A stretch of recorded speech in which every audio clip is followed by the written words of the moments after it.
So you might be going traveling this summer. People are known for that. All over the world. Maybe it's a road trip. Maybe it isn't all over the world. Maybe it's just a few hours away from your house in the same province and or state, depending upon where you live. And your phone company's like, I got you on the roaming charges now, sucker. You tell them no. You get Saley. It's an eSIM. You don't have to put anything in your phone except for downloading the Saley app. And here's the great thing. All your stuff, wherever you go, whatever you do, it's going to be encrypted because it's backed by Nord Security. Maddie uses it when she goes traveling to all the crazy places Maddie goes traveling. Jesse, you used it last summer. You loved it. You're going to use it again this summer. Yeah, you got a lot of people traveling around North America watching some soccer matches right now. I'm sure a lot of them would love to use our code DANGLE. They would. And you know what the great thing about that is? What? You get a discount. 15% off. No big deal. All you need to do is go to saley.com/dangle or download the app and use that dangle promo code at checkout. Get an exclusive 15% discount on Saley data plans. Use dangle at checkout and download the Saley app or go to saley.com/dangle for your 15% off.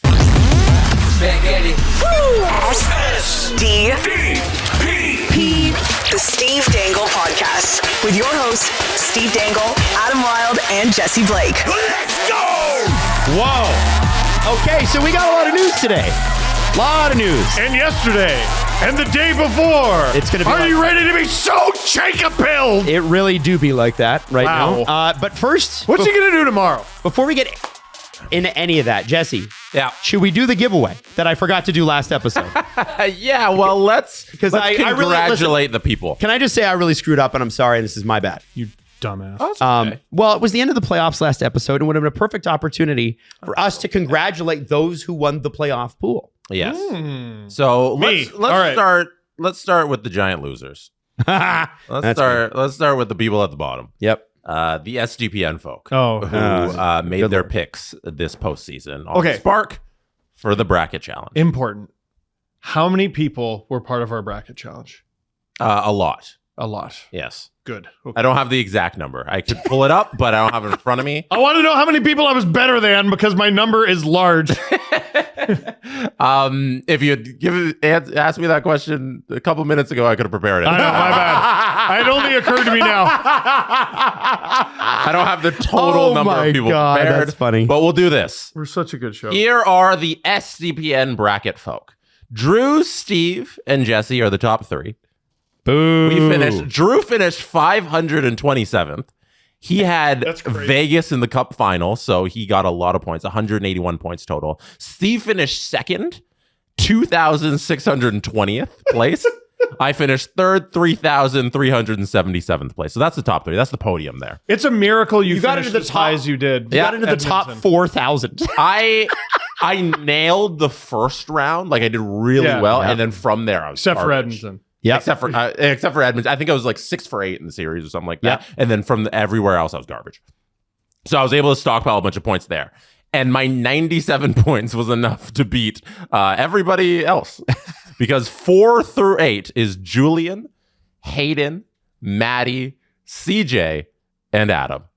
Boy, CJ and Adam tied for 5,644th place.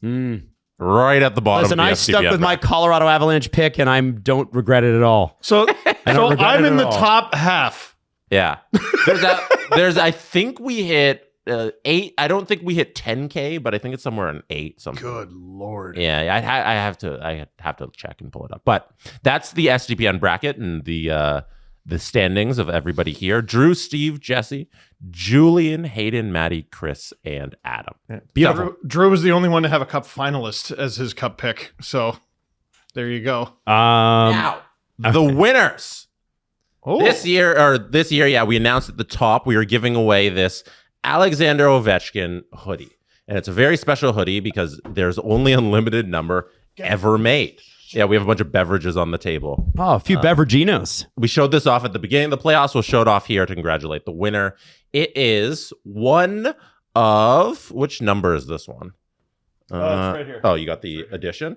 So there's only 100 made. This is number 14. Oh, That's so it's crazy. from a local shop in the DC area called Major DC. They collabed with Fanatics in the NHL to make this 1 of 100 Alexander Ovechkin, the greatest scorer of all time hoodie. So the first place of the bracket challenge will get this. I'll also throw in a McFarlane toy with Ovechkin. You mean McFarlane doll? Yeah, doll. Yeah. Figure!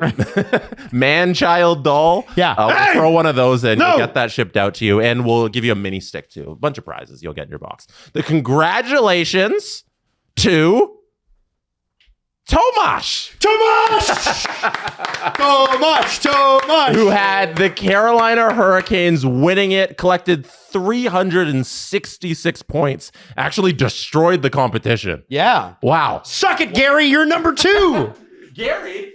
Yeah, Gary gets something. Gary, this is the minifig we'll throw in. Oh, that's cool. With the over. Oh, okay. I thought that was Gary's. What does Gary get? Gary gets a. This is sick. These are not cheap either. This is an OVO Oilers jacket. Very nice. They did a collab. OVO did. So back in the 90s, if you're listening, they used to release these starter jackets all the time. Yeah. And everybody could just buy them for a reasonable price. Not anymore. Now they're a part of expensive collabs. Yeah. So you're going to get this one for finishing second.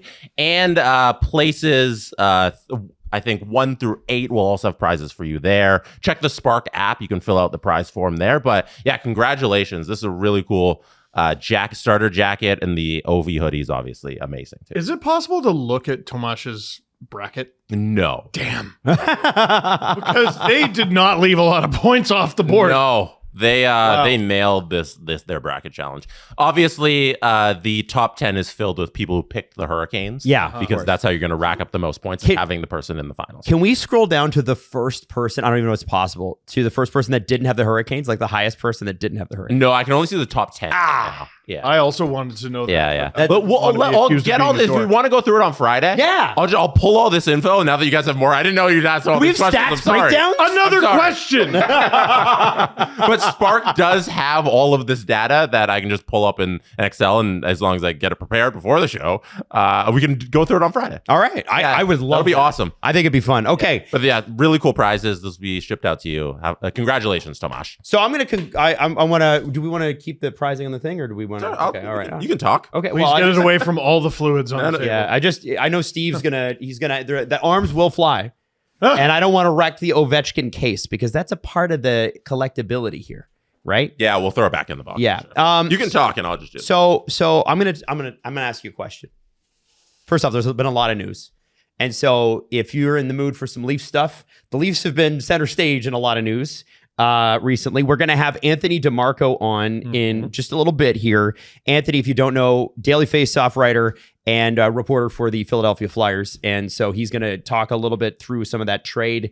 And we're going to talk a little bit through some of that trade after we have Anthony on, just to kind of get his sense of it. And then we'll drop it on you. But the first thing I want to say is this morning, the Leafs made a hire. And that is Jim Hiller. Now, buddy, I want to explain. I want to say something. Motherfucker. I told you what happened. So we'll break there, and then we're going to clean up and come back. And we're back. All right. I had to clean up Steve's area because he spilled water just like I said he would. And just in time, Jesse had removed the Alexander Ovechkin kit because that's all cardboard, and Steve almost wrecked it. Yeah. Who was our winner? Tomasz? Tomasz, yeah. Poor Tomasz would have had a very wet Alexander Ovechkin hoodie, but it would have been 1 of 14, Steve. It would have been unique. Yeah, it would have been. You're right. Oh my goodness. Unique. Steve peed on this. Anyway, let me ask you a question. The Leafs hire Jim Hiller. Yeah. Okay. And here's what's happened in Toronto. And I'm noticing this a lot, and this is not going to make me popular, but I don't give a shit. What has happened is people go, oh, that's confusing.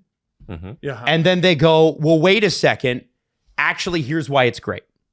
And when we talk about Email Andrae, I'm actually excited about the player. I didn't get the trade. Oh, yeah, we haven't done that yet. I'm excited about the player. I'm excited about what he's going to bring. I still have questions about the value in that trade, but we can talk about it. Yeah. Let me ask you this.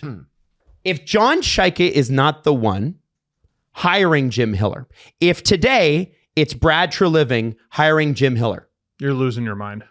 You're losing your mind. You're losing your But because it's John Chaika, I've already seen people try to tell me, well, this guy's an analytics guy. This guy's a numbers guy.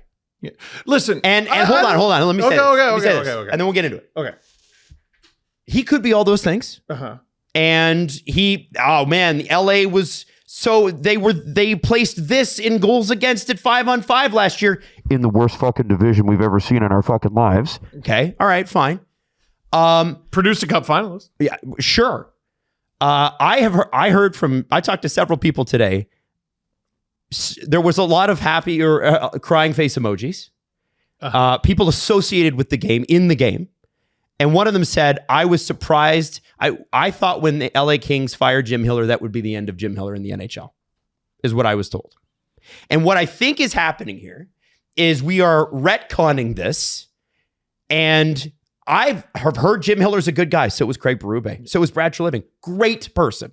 Great people. Jim Hiller apparently is another great guy.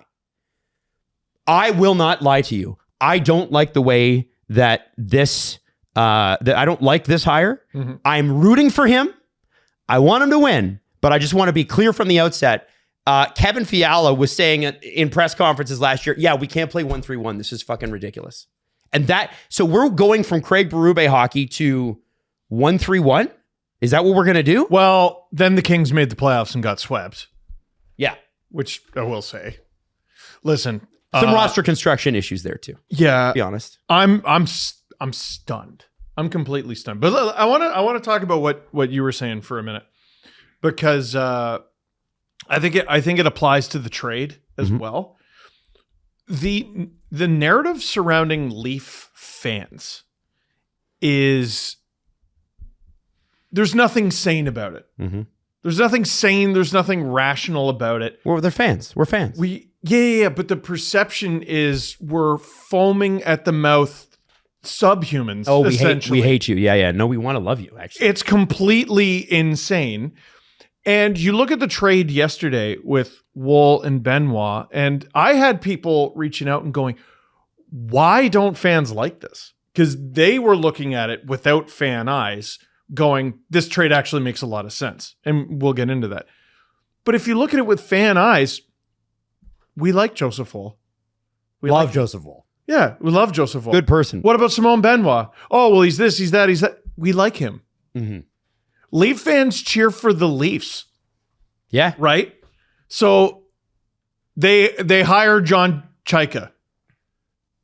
What are we going to do? Sit around and be miserable for as long as he's GM? No. Some people have decided whether he's a success here or not, or whether they thought it was a good idea or not. Well, he's the GM now. Well, that's what I've decided. Right. But what I don't like is the decision that, now he's great. Well, hold on a sec. No. You're correct. Okay. You're using logic and rationality and all that. But like Justin was doing a bit in the chat. Yeah, he said, I've always been a Hiller fan. I've always been a Hiller fan. I was really hoping they would hire Hiller. Like, he did the bit so well, so thoroughly. Some people aren't doing the bit, though. Some people are legitimately like, Leafs made a hire. They're my team. Let's go. Yeah. Let's go, Jim. So when people are supportive of the thing their team is doing, it doesn't shock me ever. No. That should be your instinct. But let's not change history. And I totally agree. I totally agree. So Jesse, everybody wanted to hear from you. Yeah. I got a bunch of messages like, I can't wait to hear Jesse on today's show. I got those. Shout out everybody who messaged me. It's fucking awesome. Remember when we were like, who's the next Hellebuck? We got him. We got him. So if Jesse hates him, does that mean he wins the Jack Adams this year? Because I'd be down. Oh my God. I pray that I end up on Cold Takes Exposed. Yeah. For everything I'm about to say about Jim Hiller. But the Leafs have made 41 hires as for head coach of this franchise. He might be 41 on my list of best. Wow. And he hasn't coached a day for this team. 24-25, the LA Kings have an analytics just, oh my God, that's a great team analytically. And people are now giving Jim Hiller so much credit for that season and giving that as the reason that you should be really hopeful for what the Leafs are bringing in here. And I truly believe, because we saw it play out the next year, that season was a mirage. There's nothing to take away from that year because it flamed out in the playoffs so terribly against Edmonton that year. And then that's the year when he goes and he makes a stupid coaching challenge. I'm not going to hang him his whole career on that one move, but it didn't work, and it didn't work against Edmonton. The next year, everybody in that locker room hates him. Like, that's the only thing you hear out of LA. Nobody likes Jim Hiller. That means something. 90% of your job, as we saw with John Tortorella coming in there and motivating the Vegas Golden Knights to win us, to get to the Stanley Cup, that's all he did, is just getting guys to play for you. And I know a lot of people really like Jim Hiller from his time in Toronto. Yeah. He was an assistant under Mike Babcock. Yeah. Anybody standing next to Mike Babcock looks like the greatest guy in the world. And so was DJ Smith, and both guys are portrayed as good cop. Yes. It was guys. the ultimate Babcock. Babcock. It's there. Good cop. It's there. Bad cock. Bad. There. It's there. Is that what it is? Bad cock? And Title of the show is Bad Cop. Jim Hiller was good cock. So You know what? in that Everybody role, can use some good cock, right? in Hey. that role, I'm not while sipping on surprised. some good nut. Sorry, yes, that's it. I'm Sorry, Jesse. not surprised that so many people who were around the team at that time liked Jim Hiller. But he was given this opportunity in LA, and it could not have gone worse for him. He was good, and then the goodness was shown to be fake, and then he was bad, and the bad was all-time bad. I don't trust this hiring because I'm also not willing to just forget that press conference with Chaika and Sundin didn't happen. Like, we're getting a little away from it, and some people want to forget the Pelly one? feelings Yeah. that we felt when Pelly and Chaika and Sundin were up there, and Keith Pelly has no answers for why he brought in this individual, and Chaika is just going deep due over, diligence. Oh, the due diligence. That's why he brought him in. And Chaika's going over that he managed a bunch of wealth while he was away from hockey.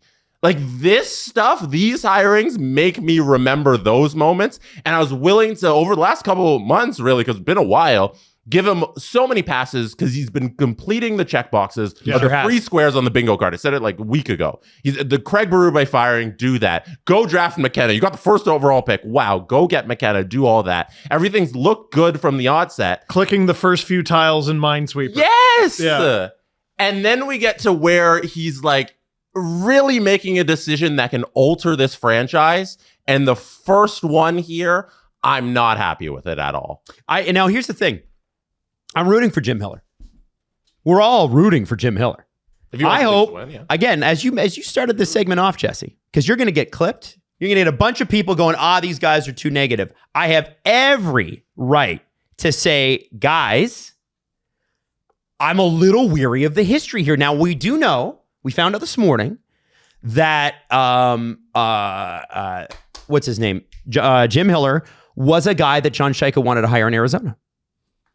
But the Islanders offered more money because the Coyotes didn't have any. And so he ended up going to the Islanders, working under Barry Trotz. Now, if you love a first-round exit, this guy's your man. Because not only was the assistant coach under Babs, he was also the head coach for a couple of first-round exits under LA, but was an assistant coach for those really good Islanders runs a few years ago So with Barry Trotz. what's incredible about Jim Hiller is kind of what we've described is the reverse of the conversation that you and I had when the Leafs hired Lane Lambert. And it was, his time as head coach with the Islanders was awful. And it was like, yes, but he's hired to be an assistant coach. And his assistant coaching resume is very good. Yep. Jim Hiller, his assistant coaching resume is actually quite good. Quite solid. Here's the problem. When Lane Lambert was hired here, it was to be an assistant coach, which he's very good at. Jim Hiller has been hired to be a head coach, and there isn't an abundance of evidence he's very good at this. The Kings had some good regular seasons under him. lost to the Oilers every year, and one of them, it's always they had one good regular season under him. Yeah. The first year he was in there, he came in halfway through. I think he coached 30-something games in that season, and then they flame out in the playoffs again. And then the second year, the 24-25 season, I think they put up some of the most points in franchise history. It might have been the record, that 24-25 season, which is incredible. And then the team did nothing in the playoffs. And then last year was a disaster. And by the way, the nothing in the playoffs was almost something. Yes, almost, and then he fucked it up. It was a Stanley Cup final in 2025 between two teams who, in one of their series, were down 2-0 and losing game 3. Came back, won game 3, won the series. They go to the Stanley Cup final. I'm sorry if that's like the hard bar to judge you on, but that's the whole thing. Yeah, I mean, that's performance. It's you either got it done or you didn't. And I'm sorry you were up in those series, but you didn't get it done. So he 34 games when he comes in as the fill-in. He's 21, 12, and 1. Very good. .632 point percentage. Very good. Then 48 and 25 and 9, which is .640. Even better. So that's good. That is good. But again, playoffs come, and I guess, listen, there's a portrayal of Leaf fans besides being completely just millions of sociopaths as the perception, which I think is unfair. The other older, maybe more realistic reputation of Leaf fans within other fan bases is we're a little arrogant. But the arrogance comes from, well, they have a lot of money. And for a long time, we expected they're going to go out and they're going to get the most expensive, most qualified candidate because the Leafs print money and it doesn't matter. We were sold Dallas Eakins, which I think would have been a surprise to a lot of people and maybe a disappointment, but you're like, there's a name. Patrick Waugh. Some people were really into it. A lot of people really weren't. I wasn't. Again, there's a name. Yeah. There's Jay Woodcroft. There's new guy. That's interesting. I know I'm forgetting. David Carl. David Carl was another one, and that would have been expensive. Laviolette almost had. Laviolette. Go to the Kings. Yeah, please let's not forget that he wasn't the first choice. Apparently, Laviolette was for this coaching job. Oh, for the Leafs. And the Kings swooped in and said, "Whatever you want." That's what I've heard. Like, you just got outbid by the Kings? Well, the no question that they're trying to run a tighter ship. No, Steve's onto something in that, like, the Leafs job should be the most coveted job in sports in terms of, in the NHL, because you can pay whatever you want for whoever you want in the biggest market. It should be Brinkstruck back for the best coach in the league, and they are not operating that way. No, they're an NHL team with NBA team money, which very few teams in this league can claim. Every time, like, you could call it arrogant, the Leaf fans would think this, but because of the money that MLSE has, every top candidate for GM should be hired here. They hired John Chaika. Every top candidate for head coach, we should expect to be a candidate here. They hired Jim Hiller. Well, you know what I mean? Well, I think what they're saying now is we're analytics people. And here's the deal. Okay, so Chaika's an analytics guy. Again, as you said, Jesse. So was Hiller, by the way. Yeah. Well, that's what I keep hearing. He's a quote unquote progressive coach. Yet to see it. He pitched an analytics company before he got his coaching job. And that's which one? Awesome. Yeah. My problem sometimes with that, and I want an analytics based team. Let me just say that. Sure. Because we didn't have one, and holy moly. Yeah. Okay. Is that you can use analytics to rationalize bad decisions afterwards. And it happened here before. Now, Kyle, Shanny, even Lou, those guys made some really smart calls. They also made some really dumb calls. And each and every time it was rationalized by, well, but the numbers. Yeah. And so what I want to be careful of, and again, I wish him well, I want him to succeed. God, please bring us a cup. I can't wait to be wrong about this if you bring us a cup.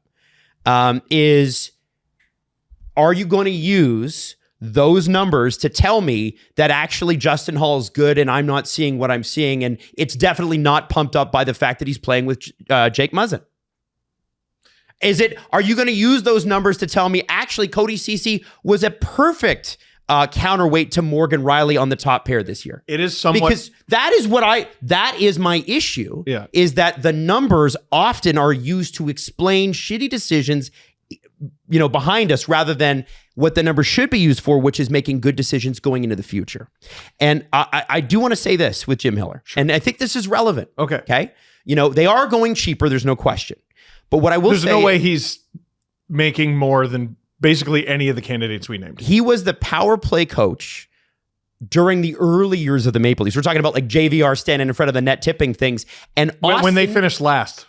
Well, no, yeah, but also the next year when they were really good. Right. And Austin apparently, don't know this for sure, still has maintained a good relationship with him. He coached Matthews, Nylander, Tavares, Riley, and relevant Muzzin because he still works for the team. Yeah. He was the assistant coach in 15, 16, 16, 17, 17, 18, 18, 19. So all of those Leafs. So I think the Leafs power play went from second last when they finished last to second. The power play in 16-17 is the reason they made the playoffs. I would also argue that JVR had an otherworldly tip-it-in season. Like, we have not had a guy like that since. Scored 40 goals. Yeah, he was crazy. But I think where he got close. Yeah. My point is that with Hiller, there's something obviously that Matthews likes, because they're not making this hiring without that. Mm-hmm. And, I know people have given CJ and to a smaller extent, Elliott, a lot of shit about Austin, the report about Austin not necessarily being committed to the Leafs. I still want to point you out to the fact that both of them were right. And Pierre LeBrun just backed that up a week ago saying, well, I mean, all signs are pointing to him being back in the fall, but he hasn't fully committed yet. Like, I'm glad that we're 90% of the way there, but it isn't 100%. And I think that weighs into this too. And listen, these guys are playing every day. Mm-hmm. They know better than we do.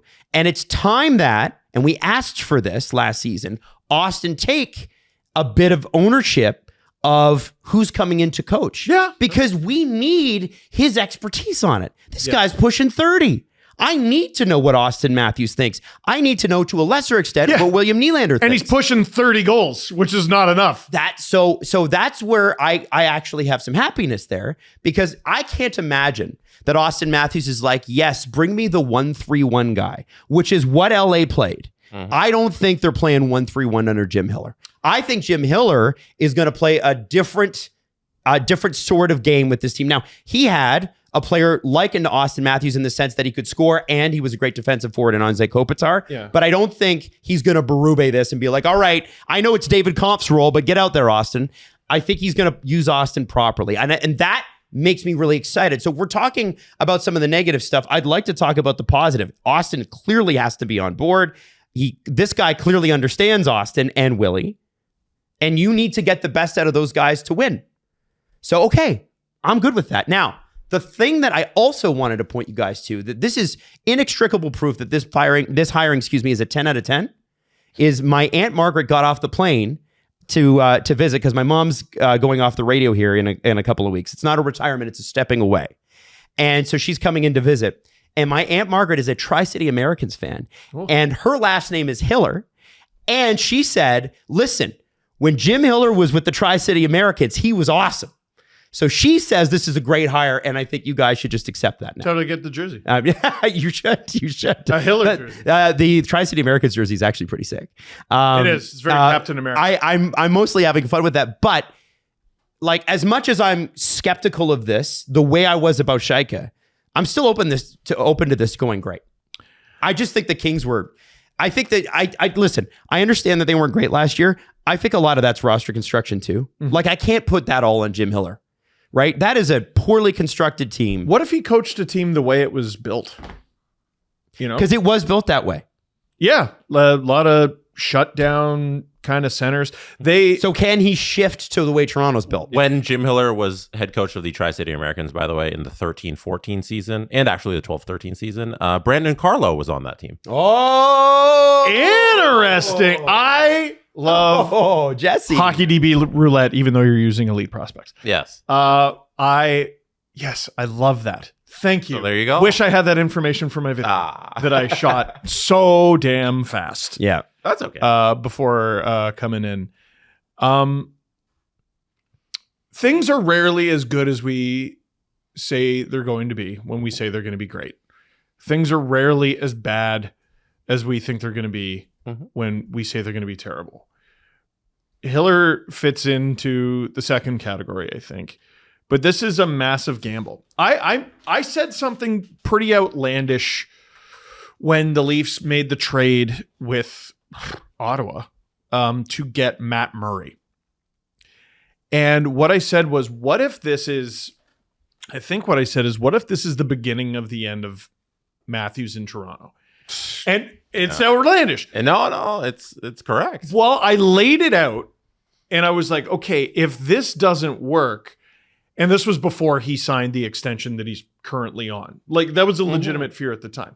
What it did spell out, though, it was sort of the beginning of the end of Dubas in Toronto. Samsonov basically kept him on life support. But like, that was his big swing to get a starting goalie, and it was Matt Murray. Who played 19 games. But he did end the Devils' winning streak, and I'll never forget that. Yes. He did knock the posts off to do it, but With hey, whatever. 3 goals called back in the same game where they were outshot, I think, 70 to -3. And you know what? Devils fans were giving me a lot of shit at that point, so I liked that. That was I was one of the more so mad if more I were them. surreal regular season games of the last few years. Yep. At least for the Leafs. But so I was wrong for the right reasons, I'm gonna say, with that. Hiller could bring them back to the playoffs. Maybe they win a cup. Matthews is a Leaf for life. But if this doesn't work out, I promise you it is exactly what you think it is. Oh, yeah. I desperately want it to be the success that obviously John Chaika thinks it could be. If it's not, buckle up. I think it's fair to say, sorry, Jess, I think it's fair to say that every move is like that. Every move they make right now, right? But the head coach is the biggest one. Jess, go ahead, sorry. I think with the options available, it's just, this doesn't feel like a franchise that's chasing a playoff spot right now. Like, there's so many candidates I would take over Jim Hiller right now. And as we've said now, like, he may go on to win the Jack Adams and they may win the Stanley Cup. Who knows? But if I'm looking at the Leafs, I'd say I'd wait a week to see if Cassidy is available truly now that the playoffs are over. I would have gone with somebody a little more experienced, because you have veterans there who need to make the playoffs this upcoming season to stick around. This doesn't feel like the guy who is going to fit the direction that you're trying to turn the franchise towards. I'm confused. Well, we don't know what that is. I think there is a mandate from ownership that you have to make the playoffs. There's losing that can go on in Toronto. Keith Pelly said it himself. They aren't going to rebuild. John Chaika is not allowed to tear this thing down. He has to make the playoffs, or at least be in competition for it year in and year out. And this doesn't feel like a move that fulfills that. There was a quote that was like, they went out and they got Emile Andrae, who was like an underused, undersized puck-moving defenseman. And the next day they went out and got a head coach that played Brant Clark 16 minutes. Like, with Dubas, you always knew every single day exactly what he wanted the Leafs to be. Kevin Papetti, which was the Blue Hurricanes, by the way. Kevin Papetti could say 6 months in advance the player he was going to get. It was hilarious. It was the players crazy. he was going to trade for, sign, draft. Like, you could read it in a star chart. Treliving, for better or for worse, mostly worse, you knew exactly what kind of player he was into. Mm-hmm. And I say into instead of what player he was going to get, because he did not get any players for the final year of his job. Almost literally. I still, now with a couple moves under their belt, don't have the slightest idea. Like people, how do you think the Leafs are going to do? What? Yeah. I have no idea who's going to be on them. I think it should be said, too, that nobody could telegraph this move at all. It didn't leak at all to any insiders. Everybody was actually wrong on who the top candidates were. And this was a name that never came up once when we're talking about Leafs vacancy. Yep. So we talked about Woodcroft, Pavelski, Carl, Laviolette. Michigan guy yesterday. So, okay, out I'm of not nowhere. calling Freege out, but there is a narrative that he's getting all the stuff now because he works for Rogers and the Leafs are owned by Rogers. I don't. Well, he got the notice like 3 minutes before they made the Before announcement. everybody, That's it. Right. But if he's getting these crazy tips, why then did he less than 24 hours ago report Western Michigan's Pat Ferschweiler is among the candidates to be next head coach of the Leafs? Why less than 24 hours ago did he report that? Oh, listen. They're running a tight ship right now. Yes. And that doesn't last forever. It doesn't- never does, but it starts that way, and that's good. It doesn't last forever, and I can't help but, like, we know that the CJ article rattled Pelly bad. Bad. That, like, there's someone who is basically inside the Leafs decision-making room on trade deadline day. on trade deadline day. Who relayed all this information to CJ. It's rattled him bad. But the other side of that is everyone's like, oh, maybe this, maybe that, maybe that. You allow people to warm up to the idea of what about this? What about that? What about that? And then you just plunk Jim Hiller in our laps, and everyone's reaction naturally is, what the hell? Right? So What happened? Where did this come from? Yeah, there's just so many questions. It came out of nowhere. it's backfired, Yeah. I think, if that was the strategy, which it's Keith Pelly, and I think he's a very insecure guy, and I kind of wonder if that is exactly what It's happened. just all the other guys that we had over the last like months now. It's been a couple weeks though when we're getting down to the names. I understood them.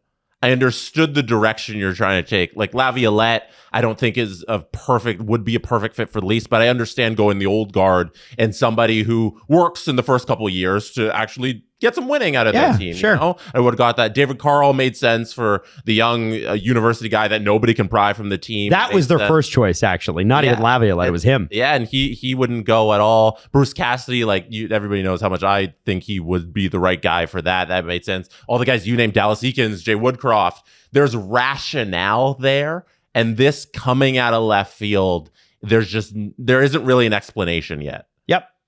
Yep. And you know what? it's great content. It's fantastic. Oh my god! And my Aunt Margaret's thrilled. So like, are we losing here? We're not losing. I was sitting down on my red yoga ball that I use to shoot LFR videos because it makes me bouncy and fun.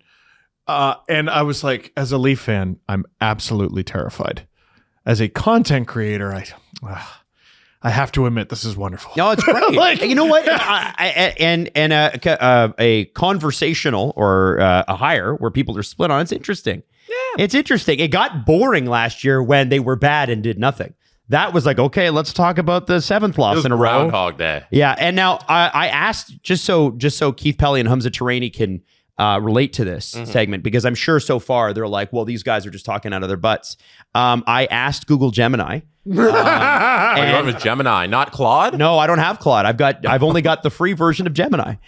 Hiller is an unflashy but highly practical hire. If you believe the Kings had a mediocre roster that overachieved in his defensive system, he'll thrive with Toronto's elite game breakers. However, his tactical limitations and playoff history, if his tactical limitations and playoff history repeat themselves, Toronto's gamble on analytics over star power will face immediate scrutiny. I guarantee Keith Pelly read something similar out of whatever AI system they're running at MLSE. Yeah. Just rolled over and ask Perplexity. Yeah. Perplexity. Can you? Yeah, Oh, it's perplexing, all right. 100%. Now, we got to bring on Anthony here.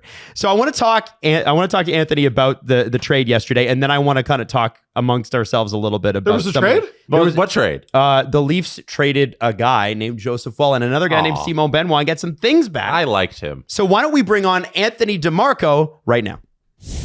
This week is Men's Health Week, and you guys know that we are active partners with Movember. Every single year, you see my awful facial hair.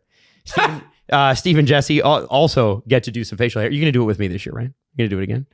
Good luck, man. Oh, wow. Why don't you care about men, Steve? Wow. I don't know. Did you know that paternal depression also affects men? And usually within the first 12 months, it's 22.4% of men report feeling depressed. And here's the thing. When a father is depressed, the stats are something like 40 or 50% of kids will also feel that way as well. Because kids are obviously, I hate to say kids are like vibes people, but they kind of pick up on their parents, right? This is an important thing that we've got to look after. And so if you go to Movember.com, you can click on the Men's Health Week Make It Count link. And obviously, they're going to talk about 1 in 10 fathers experience postnatal depression. Men engage when they feel understood. Checking in with men in your life matters because here's the thing. Every minute of every day, a man dies by suicide. Wow. 4 out of every 5 suicides are men. And so this is why this stuff is so important. Movember.com, if you're looking for a community, if you're looking for links, if you're looking for understanding, if you know somebody who's going through this or maybe going through this, go to Movember.com. It's right there on the front page. Click the link. Check it out. We want to welcome on for the very first time from Daily Face-Off, Mr. Anthony DeMarco, who is a longtime Flyers fan who transitioned into Flyers journalist. And so Anthony and I have been texting and messaging back and forth for a little while here, been looking for a reason to get him on. And lo and behold, the Leafs make a trade with the Flyers yesterday. And I was like, hey, man, seems like a good opportunity. That he called from over a month ago. Yeah, so you've had the Flyers being a destination for Woll for a while. Yeah. So tell us about it. Yeah. So I well, first of all, thanks for having me on, guys. Huge fan of the show. So this is a pretty big honor for me. But I just think that it's made a lot of sense for the Flyers for a lot of reasons. Like I like Dan Vladar. He was a great story in the NHL this year. But at the same time, like Sam Ersson was probably the worst goalie in the NHL over the last 18 months statistically. And he's ours now. You know what, guys? I would be shocked if Sam Ersson stays with the Leafs. Yeah. Because he is an RFA and whatever. But they needed some more insurance, right? And goaltending is so volatile in the NHL nowadays. Like you guys would know better than anyone, whether it be Stolars or Jack Campbell or Freddie Anderson or whoever it may be. From one year to the next, you can't really depend on a goaltender's play staying completely even from 1 year to the next. And Sam Ersson costed them a lot of regulation wins this past year. So I think getting a guy like Joseph Woll, who was kind of on the outs a little bit, from what I heard, the Flyers told John Chaika very early on in the process, like, we want nothing to do with Anthony Stolars. So they kind of knew that you had to move off of Joseph Woll, or if you want to go down the road of Dennis Hildeby. And the cost certainty is a big one too for the Flyers, the 3.7, I believe, for this coming year and next. And I believe he's the same age as Dan Vladar. So it all kind of lined up perfectly for the Flyers to get 2 goalies in their late 20s and 2 guys who, when healthy, have been really good tandem goaltenders at the very least. But isn't that the key? Yes. When healthy. So yeah. I know it's very, very likely Ersson moves on and doesn't get signed, but let me be a naive child for just a sec. There were a number of years with the Flyers where he came in and he wasn't great, but he was the best option and like actually won some games for them that other goalies couldn't. Is there any chance he gets it back? Like what was behind how poor he was this season? He had an 870. Yeah, it's a great point, Steve, because he was a really good backup when they had Carter Hart. That was the 23-24 season. And it was as soon as Hart got taken out of the picture for all the reasons we know, and Ersson became the guy where it started falling off a cliff. And I think a lot of that isn't Ersson's fault. Like we're probably going to get into John Tortorella later, but he rode Sam Ersson into the ground. And as we saw in the Cup final, John Tortorella gets very committed to goaltenders. And their backup goaltenders before they signed Dan Vladar was like a rotating cast of Felix Sandstrom, who's not in North America anymore, Cal Peterson, who was horrendous after like 1 or 2 good seasons. The Ivan Fedotov experiment was a complete disaster. Alexei Kolosov. So a lot of it was just Ersson being thrown to the wolves. And I do think that did hurt his development 100%. But this year was very peculiar to me because Dan Vladar, almost from the onset of training camp, became the starting goaltender for the Flyers. And then Urson just couldn't find consistency. He got his game back on track kind of towards the end of the season. And Danny Briere said it publicly yesterday. I believe he said it on Overdrive and on during his press availability, that he's a battler and he finds ways to stay in games, very good in the shootout, but just lacked a consistency. So in a roundabout way, Steve, I just think that his game was really hurt by like a poor development path, by not having something, a guy to fall back on, like a good veteran backup goaltender. And I really think a change of scenery is what he needs more than anything else. And I can tell you the Flyers feel the same way. You know, I'm curious about, it's funny. Toronto has become Emile Andrae experts. It's amazing how quickly Emile Andrae has become the best known person. And yeah, you weren't watching him last year like I was. Yes, said Leaf fan. This segment is going to be us explaining him to you. Yeah.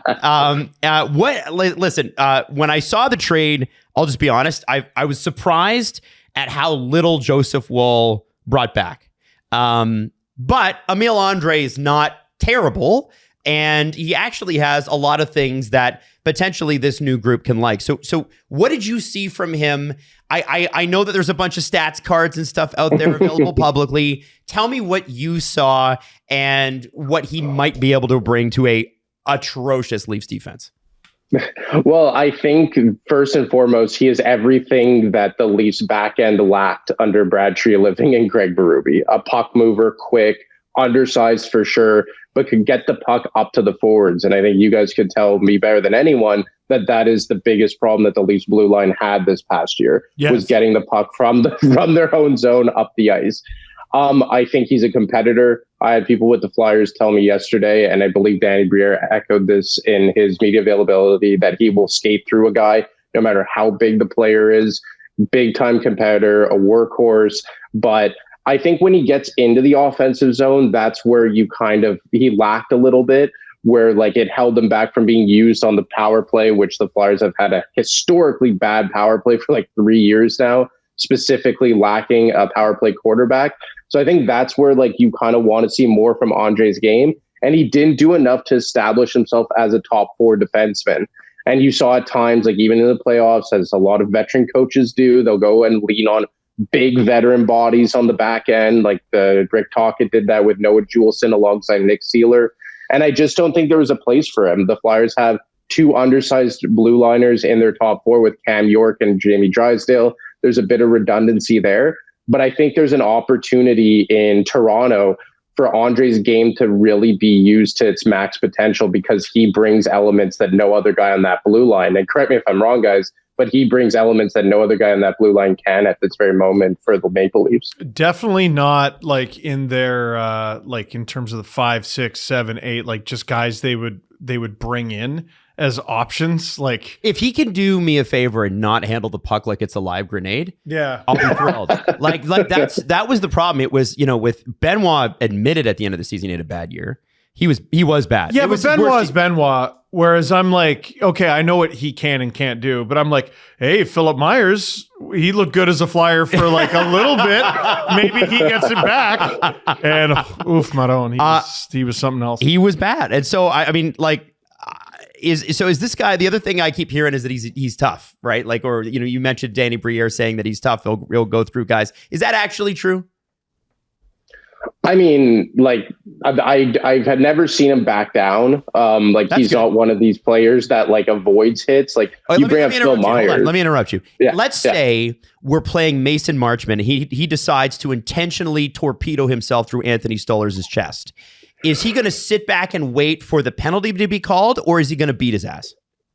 No, I think he'll get in the scrum. Okay, honestly, and I think that was I think that's something that became infectious with the Flyers over the last several years, even when they were poor. But I think that was kind of like the John Tortorella holdover effect, where like it was like the us against the world mentality, and maybe that has been lacking with the Leafs for quite some time. But yeah, he's not one of these pushover guys. Like you bring up Phil Myers. Like Phil Myers was almost like a giraffe on skates at times, and he would shy away from contact. Like I remember that playoff series against the New York Islanders in the bubble. What, my God, 6 years ago now. And it was horrendous. It was horrifying to watch Phil Myers try and play around his net, but that's not Emile Andrae. He doesn't handle the puck like a grenade. He has a good first outlet pass. He could skate pucks out of trouble. He's shifty. Like I said, the only real holdup for me with him, even away from the Flyers context, is just like in the offensive zone, you would have wanted more from him to produce, get shot towards the net, be more effective on the power play. But as a transition guy and around his own net, for his size specifically, I really like what he brings. And I think it's a really good upside play for John Chaika and the Leafs. What do you think his ceiling is? Because it's not like they're getting a 20-year-old or 21-year-old. He's 24 now, but he's still, I think Flyers fans think he still had room to grow. And you mentioned the playoff games there. He's only able to get into 2 in the Pittsburgh series, 2 in the Carolina series. So he wasn't trusted by the end of it to play fully for the playoffs. Is there a lot of room to grow with the Leafs? Is he max out as a top 5 like defenseman? Like, is he going to crack the top 4 pair? Like, what are we looking for here? Honestly, Jesse, I think it depends if he could become an effective power play guy. If he could become an effective power play defenseman, even as like a second unit guy, I think he could maybe be like a 4-5, maybe like a poor man Shane Gostisbehere a role. Like, I don't think he's ever going to put up numbers like Ghost because Gostisbehere has the cannon from the blue line.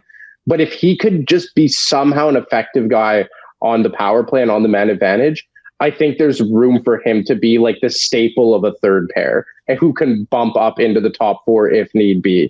And because you look at his underlying numbers, you look at the eye test, like he's a good 5-on-5 defenseman in his own end transitionally. It just really comes down to the offensive zone. And as someone with the Flyers said to me yesterday, it just comes down to the fact that he didn't produce enough for them to warrant viewing him as a top 4 guy or even a consistent third pair guy when you have the likes of York and Jamie Drysdale and to a certain extent a Travis Sanheim already in the top 4. So yeah, I think if he could find a way to be a power play defenseman in any sense, then he could be a number 5 100%. It's funny because that's, Jesse, like that's what people were saying yesterday when the initial shock of the trade happens in Toronto. People are like, that's it. And then they do a little deep dive on Emile Andrae. Oh, he's actually pretty good. And then people are like, well, he's going to be a power play guy now.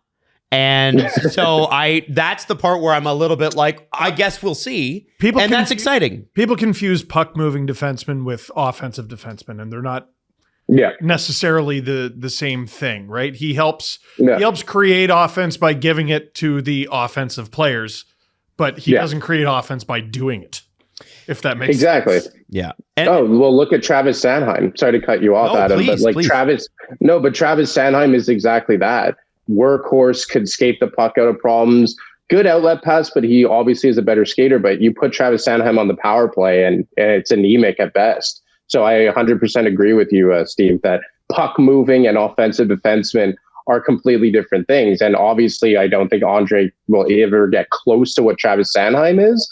But I think that's why you need Emile's game to kind of develop in the offensive side, because he can't be that workhorse 25-minute muncher like Sanheim has become. I never in a million years before yesterday thought I would ask this question. What are some Emile Andrae moments that stood out to you? You know what it was? And it wasn't even an Emile Andrae moment. It's an off the ice moment. So forgive me, it's going to be more comical. But it was when I think it was Charlie O'Connor wrote something, because Emile Andrae had a really good stretch of games in like 2024-25. I think it was December 2024. And he had this really good run of like 20 games. And I think it was Charlie O'Connor wrote like, oh, they got their top 4 defensemen now. And John Tortorella took a massive issue with it. Like complete massive issue. Yeah, it was really, and then he got sent down. And then like in a press conference, Torts was like, oh, you guys thought that he was a top 4 guy. So it's not even like an on the ice moment, but that's what pops into my head was like that somehow Andrae having a good stretch of 20 games after like one of his initial call-ups really rubbed Torts the wrong way. It was kind of funny. You can't call his players bad. You can't call his players good. You can't even suggest that there might be a second goalie available when your goalie's out of gas in the finals. It's a good thing that we, part of when we were talking about this segment beforehand, I wanted Anthony to talk about was John Tortorella, because John Tortorella rode real hard for the Vegas Golden Knights, and they punted his ass out the door. And from what we understand, he was kind of surprised by that. Now, Anthony, like, one of the things that I want to understand from you is now John Tortorella's name is out there. Like, people were actually trying to bring him up with Toronto, which he's not moving to Canada. Even in Vancouver, he didn't move to Canada. And B, I don't think John Tortorella likes the media all that much. So this might be a tough market. He'd get in a fist fight by Halloween. 100%. Yeah. So let's talk a little bit about what you saw from John Tortorella that you also saw in Philadelphia, where there are a lot of similarities. Because every time this guy takes a job behind the bench, it's, well, he's changed. You know, the John that you used to know, that was the old John. Here's a think piece on how he's the new John. And by the way, he likes dogs. So what are your thoughts on Torts, his run in Philly, and what you saw in Vegas? Yeah, so in Philly, you know, he came in at a very, very, very bad time for the Flyers. Like the end of the Chuck Fletcher era, and Dave Scott was basically playing the Keith Pelley role for the Flyers. It was a very dark time. There was a very dark time, and they brought in John Tortorella to essentially be the face of the franchise. And I will say this, he needed to come in because it was a country club type of atmosphere in Philly, from everything I understood, with the Claude Giroux and the Jake Voraceks, like that whole area, the Kevin Hayes. And I think the first year and a half to 2 years, he was exactly what they needed. Just like he was all about like commitment, standard, working hard, even though you're a bad team, like staying in games. You had that year in 2024 where they almost made the playoffs. I think they missed out on the last game of the season after trading Sean Walker at the trade deadline, who was a major part of that blue line. He really put in place a lot of good things that still hold over. Like Travis Sanheim was a second pair defenseman at best before John Tortorella. Travis Konechny was nowhere near a first line player before John Tortorella. Like Owen Tippett really developed into the player that he is under John Tortorella. So there was a lot of good things that John Tortorella brought. But in saying that, he took, like, making John Tortorella the face of your franchise was probably the worst thing you could do for an ego that big. And it's on. And I heard stories about him that he plays off that he doesn't look at the media. He does. He has burner accounts. He has all that. You know, he would know strategically when to bench a player. Like it was said to me once, like, do you think it's a coincidence that he benched Matvei Michkov during a TNT game on a Wednesday night and put him in the middle of the bench? Like John Tortorella, he was very calculated in what he did. You remember that they traded Sean Couturier, they named him captain in Toronto, like hours before the game or the night before the game. And from all accounts, that was a John Tortorella decision. And then apparently the day after, they're just like, it was a mistake. Coots is garbage, blah, blah, blah. And they went on to bench Sean Couturier several times down the stretch, less than a month after being named captain. So then you look at his run in Vegas, and I think that's probably the perfect scenario for John Tortorella to work. Like a 2-3 month run, a team that by all accounts hated Bruce Cassidy. And as it was described to me, like he probably didn't change a lot of the X's and O's. Like we forget this, but Vegas probably has the best assistant coach in the NHL in John Stevens, who's won 3 Stanley Cups as an assistant coach between the Los Angeles Kings and the Vegas Golden Knights. They kept Dom Ducharme there as well. Like none of the coaching staff changed for John Tortorella. Okay. Oh, Joel Ward. Yeah. Scarborough's own. Yeah. Let's go. Yeah. He's from our neighborhood, so we got to shout him out. So all this to say is, like, I think that's why Kelly McCrimmon probably walked away from him, because they're saying, okay, this is a guy that comes in raw, like it's not Bruce Cassidy. I'm going to fight for the players. Like, how dare you suggest going to another goalie? Like Mitch Marner's the best, but it's going to run thin, right? I think he's a very, like, for it to work with John Tortorella, it either has to be like a good veteran group or an irrelevant bunch of misfits, which is why I think it worked in Columbus for so long, because they became relevant because of John Tortorella. And I would argue that since he left, they've become irrelevant again.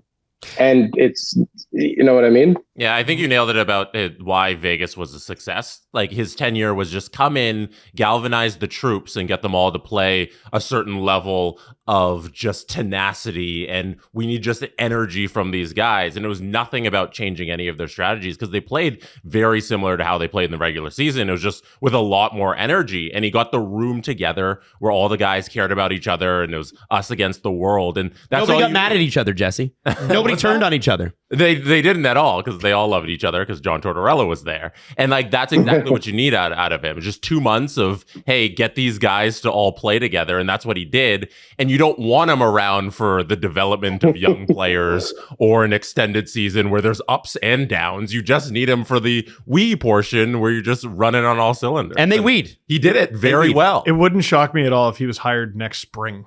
Yeah, he should be. I'm not even kidding. He should be a break in case of emergency for every single team at the end of every regular season. Yeah. He should. You know, when you're playing like road football with your friends and you have every time quarterback, so you have the one guy who's quarterback for both teams. Yeah. He should be every team coach for any team that's struggling. I like he can that. come in there for 2 weeks, get everybody playing right, and then go to the next franchise. He's a trade deadline coach. Yeah. I like that, Come Jesse. in That's and a good it goes idea. Why wherever. not? That's what Torts should be. I want to ask Anthony, because we were in San Jose and we'll never forget. I remember being at the elevators in the hotel where the Sharks put us up when that John Tortorella press conference happened. We had just walked in Toronto. Of course it happened in Toronto. Just to go with what you were saying. What was your reaction at the time? And where do you think, because that has always been a moment for me that, like, when I look back on my career, of one of the most compelling stories, a coach literally quitting on television and then not quitting and then being sort of surprised that they were like, yeah, you can't come back. That's one of the most compelling stories I've ever got to sink my teeth into. What was your reaction to that? Did it come out of nowhere? Did you see it coming? Like, what were your thoughts on that? When he basically said, like, I don't know if I could coach this group, that one. Yeah. I think like Torts, and that's when he had that blow with Cam York after. Yeah, that's it. I just think that he was all about raw rebuild. This is at the footers. We're going to rebuild this thing. But once it got into like year 3 and they regressed. So they had that really successful 23-24 season.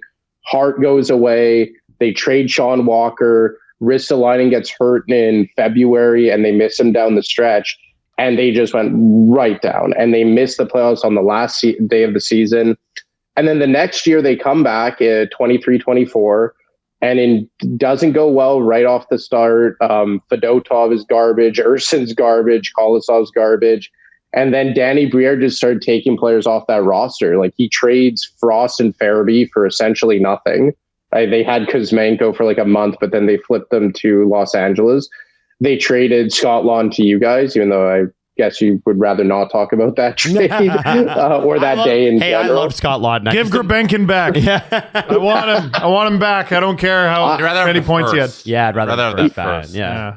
Anyway, sorry. He's like a golden retriever. I love Nikita Grabenkin. Me too.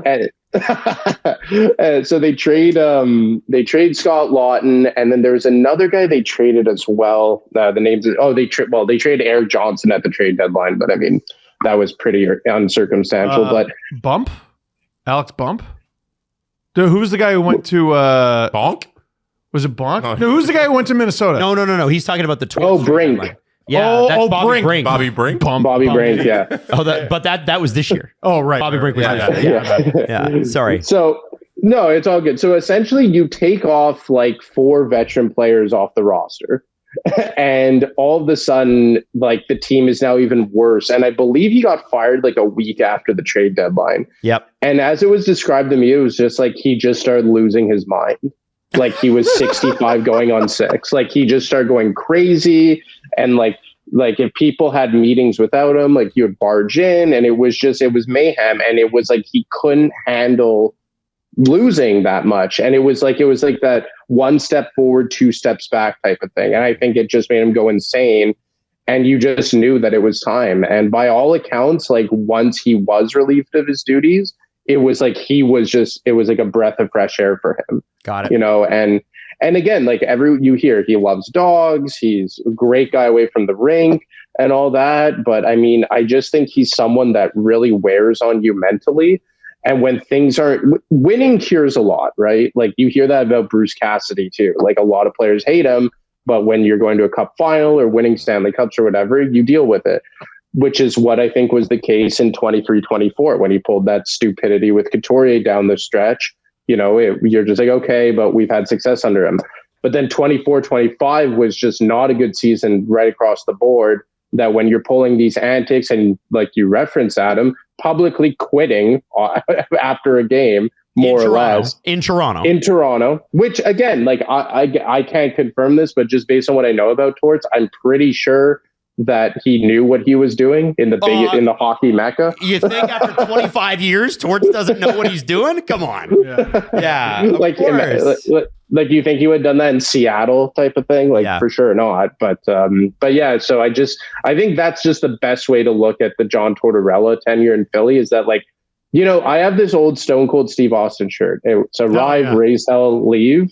Mm-hmm. That's John Tortorella. Okay. And I think that's what he did in Philly. And I think that's kind of what he did in Vegas as well. Last question before we let you go. Simon Benoit under Rick Tocchet. We have to get to that. He seems like he might be a Rick Tocchet guy. What do you think? Very quick. Yeah, it's a little frightening because he loved Noah Juleson. But Simon Benoit is a left shot guy, and they already have Nick Seeler. So, I mean, you guys can speak to Benoit more than me. Is he a capable third pairing guy, or is he better off as a number 7? He's definitely capable. He actually, some of his best hockey, he was on a second pair with Jake McCabe. Obviously, Jake McCabe doing the lion's share of that work. I want to say McCabe and Benoit took turns being the guy who played on the right. He's better as left. His last goal in the NHL was a playoff overtime winner. And you might have noticed that the Leafs didn't make the playoffs this year. So it was actually, it was quite some time ago, but like Flyers fans, I think are going to love this guy. Listen, he's a limited player. He's a really limited player, but he's an absolute beauty of a guy. Jesse, you liked him a lot, eh? Dealing with him. Great guy. Great personality. Yeah. Mm-hmm. Yeah. Beauty of a guy, would die for his teammates, block shots, Superman punches, adjusts his thumb, takes a ton of really not great penalties. He's a perfect flyer. Does try to kill someone once a night. Perfect flyer. Yeah. Perfect flyer. Yeah. Anthony DeMarco, thank you so much for joining us today, man. Real pleasure having you on. Thanks a lot, guys. Enjoy the rest of your summer, eh?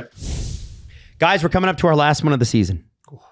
Our last 100% clutch Canadian, presented by Moosehead Canadian Lager.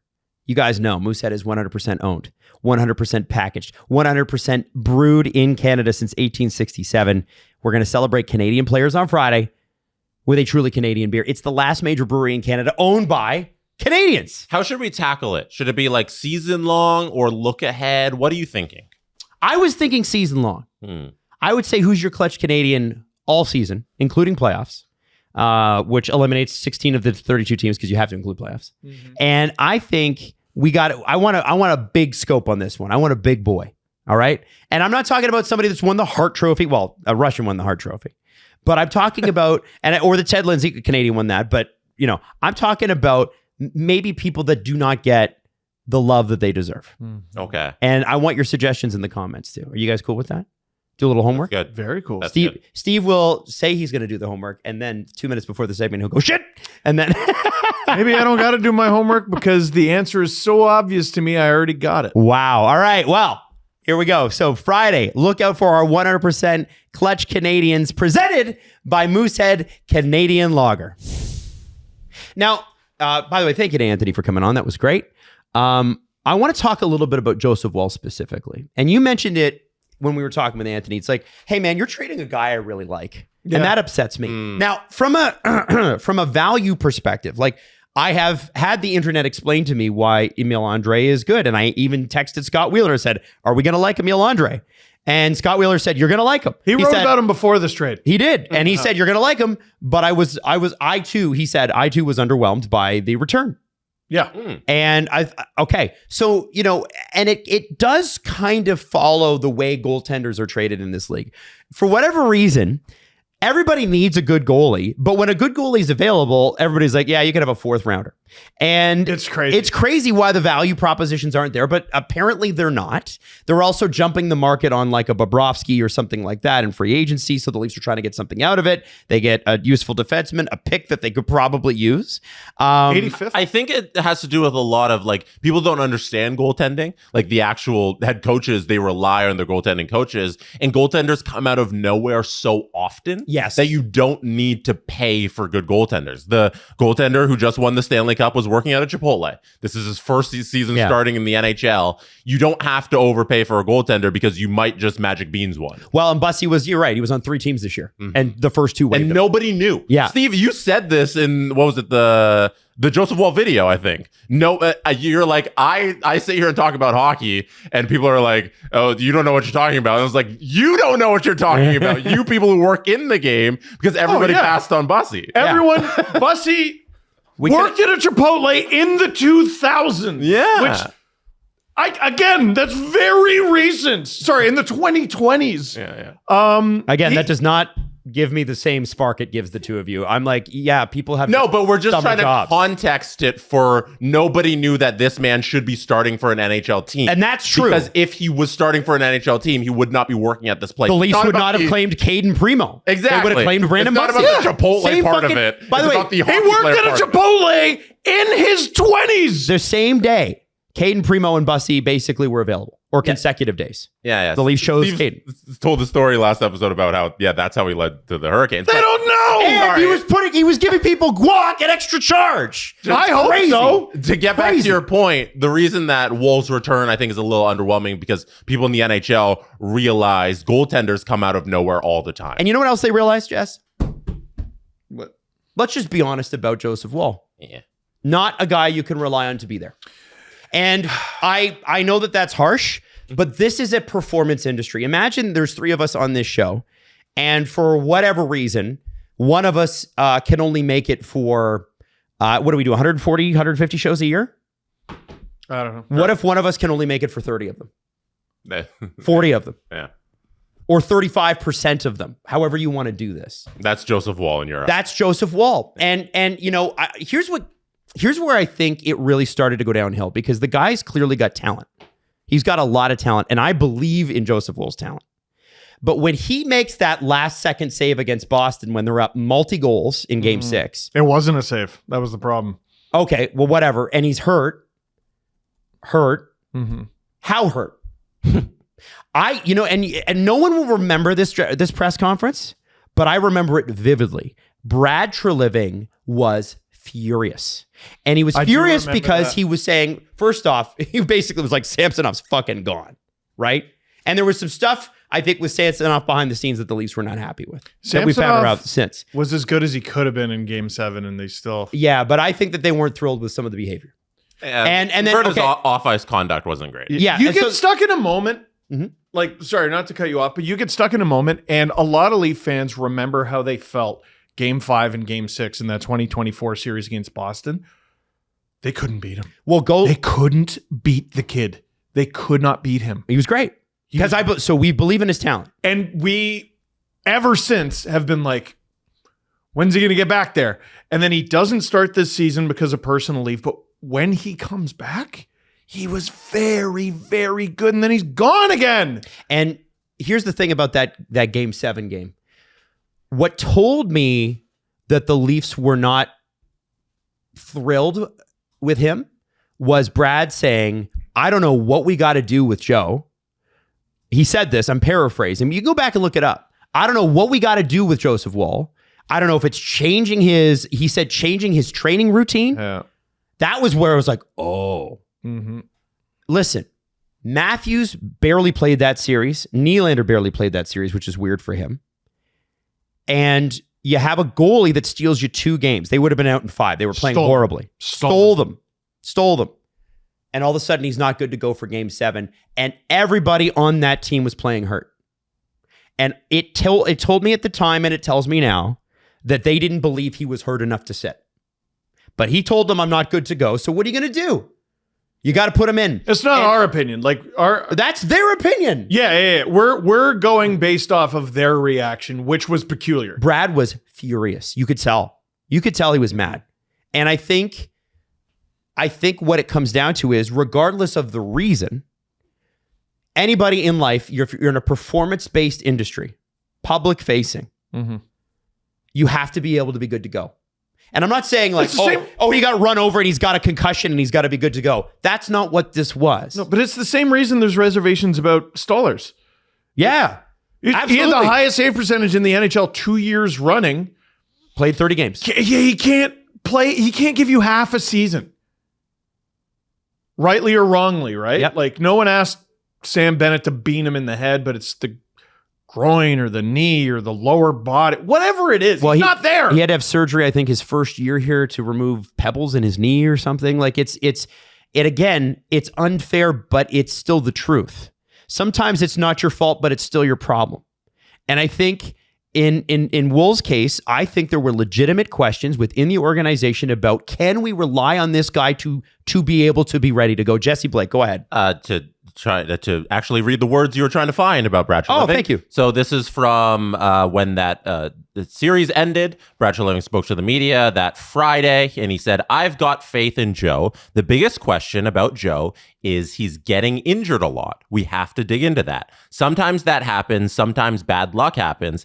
Is there a training issue that we have to deal with?" And he continued, "We need to change something in his off-ice routine." And then it happened again. Terry Koshan. And let me throw that at you, Jesse. The way he said it, if you can find that clip, not you. I'm not asking to find that clip. No, but if you're a Leaf fan and you're so inclined, go find the clip. That there is frustration. I said it a lot nicer than Brad Treliving did. Yes, you did, and I respect that. I appreciate that. Okay. Now, do we love Joseph Woll? Yes. The man's 28. Gonna be. So how much when the season starts? That was May 10th, 2020. So how much longer can the Leafs hold on to $7 million in net between Stollers and Woll, or actually $8 million if you have their? How long can they do that and only get 60 games out of the two of them? If you're only going to get 60 games out of two goalies, it may as well be Stollers at 4, Hildeby at $900,000, and probably Artur Aktimov. Here, I'll even simplify it for you. Hildeby was the best goalie for the Leafs this year. By far. And he's no longer waivers exempt next season. Yeah. You can't lose him for nothing. And he's stapled to the bench. You can't trade Stollers because he's older, more expensive, and more injury prone. Yeah, his contract is not going to get you anything. And Aktimov is able to clear waivers. So Woll. Those are your three. Woll is very obviously the guy. Like, we don't even need to walk through all of that. Like, it's just so obvious. So going back to my conversation or what I tweeted out at the time, which was, I don't get this deal. And then I texted Scott Wheeler and he's like, you're going to like him. But I also was underwhelmed by the term. Where that comes from is, it wasn't that I didn't like Emil Andrae. I didn't really know much about Emil Andrae. And all the people claiming they'd seen every zone exit that Emil Andrae had ever taken, you're full of shit. But I'm excited about Emil Andrae. And I can now rationalize why the return for Woll was a little more limited than I would have hoped. Still, a defenseman they can use, which they need, great. 3rd round pick, hell, well, they could use those. And clearing the cap space. Mm-hmm. Let's talk about that a little bit. Now, people were comparing this Scheichen move. They're like, wow, like back in the day, the Leafs had to attach the Seth Jarvis pick, the 1st rounder, to Patrick Marleau. Guys, cap space is worth a lot, and I will. It's not worth a tenth of what it was back then. The cap has gone up, and Woll makes half of It's not close. They're not comparable. Yes, it's good to have cap space. The problem is that everybody's going to have cap space this summer. He's like 12 years younger. It's going to Marleau. There might be 5 teams that spend to the cap this year because there's just not enough inventory. Yeah. Right. And that's going to be the case going forward. A lot of these guys I can't wait for July 1st. The numbers are going to be eye-watering.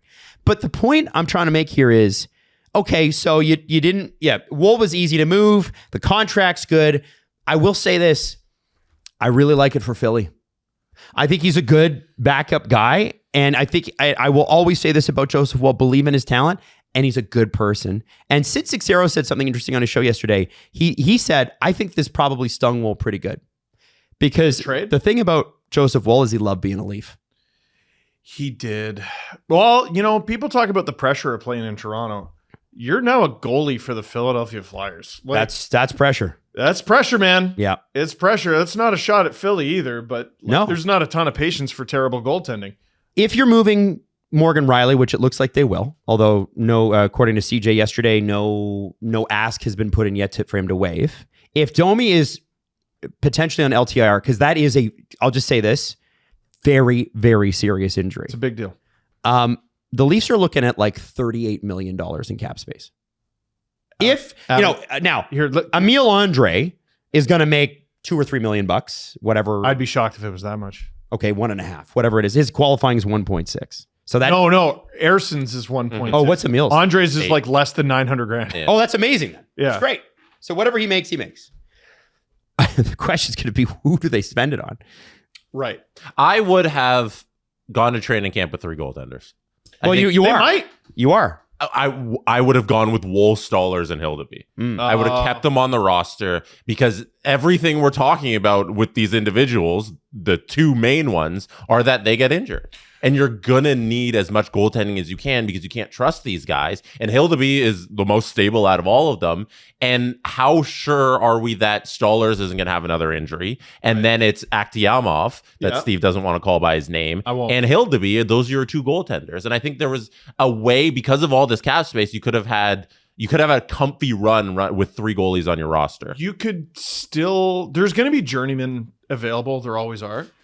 In free agency or on waivers who make a fraction of what Woll makes. And maybe that's the bet they're running with. Yeah.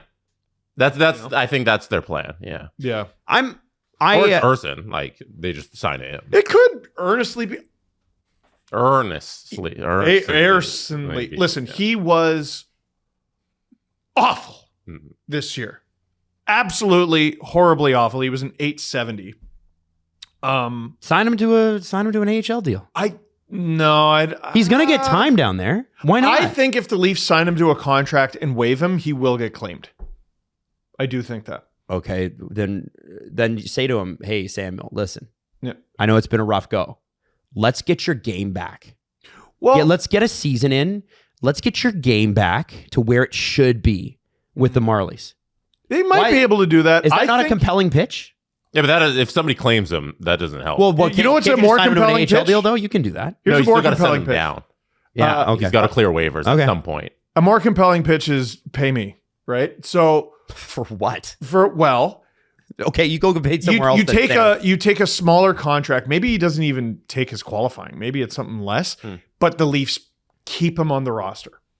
They make him the promise: we're going to keep you on the roster. We're going to carry 3 goalies. It's not overly appealing to me, but it's something that I wouldn't be surprised if they. I think he was included as a throw-in where they had to match the contracts in and out because you get a 50 contract limit. I think that's what it is.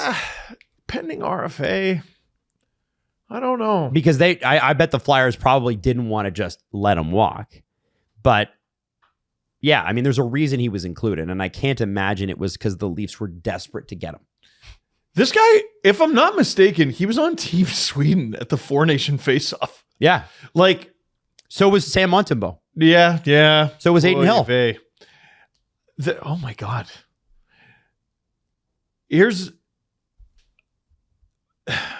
Listen, I'm being a naive little child about this. There is a world where he's better. Mm-hmm. Of course there is. He was. I mean, it would be difficult to be worse.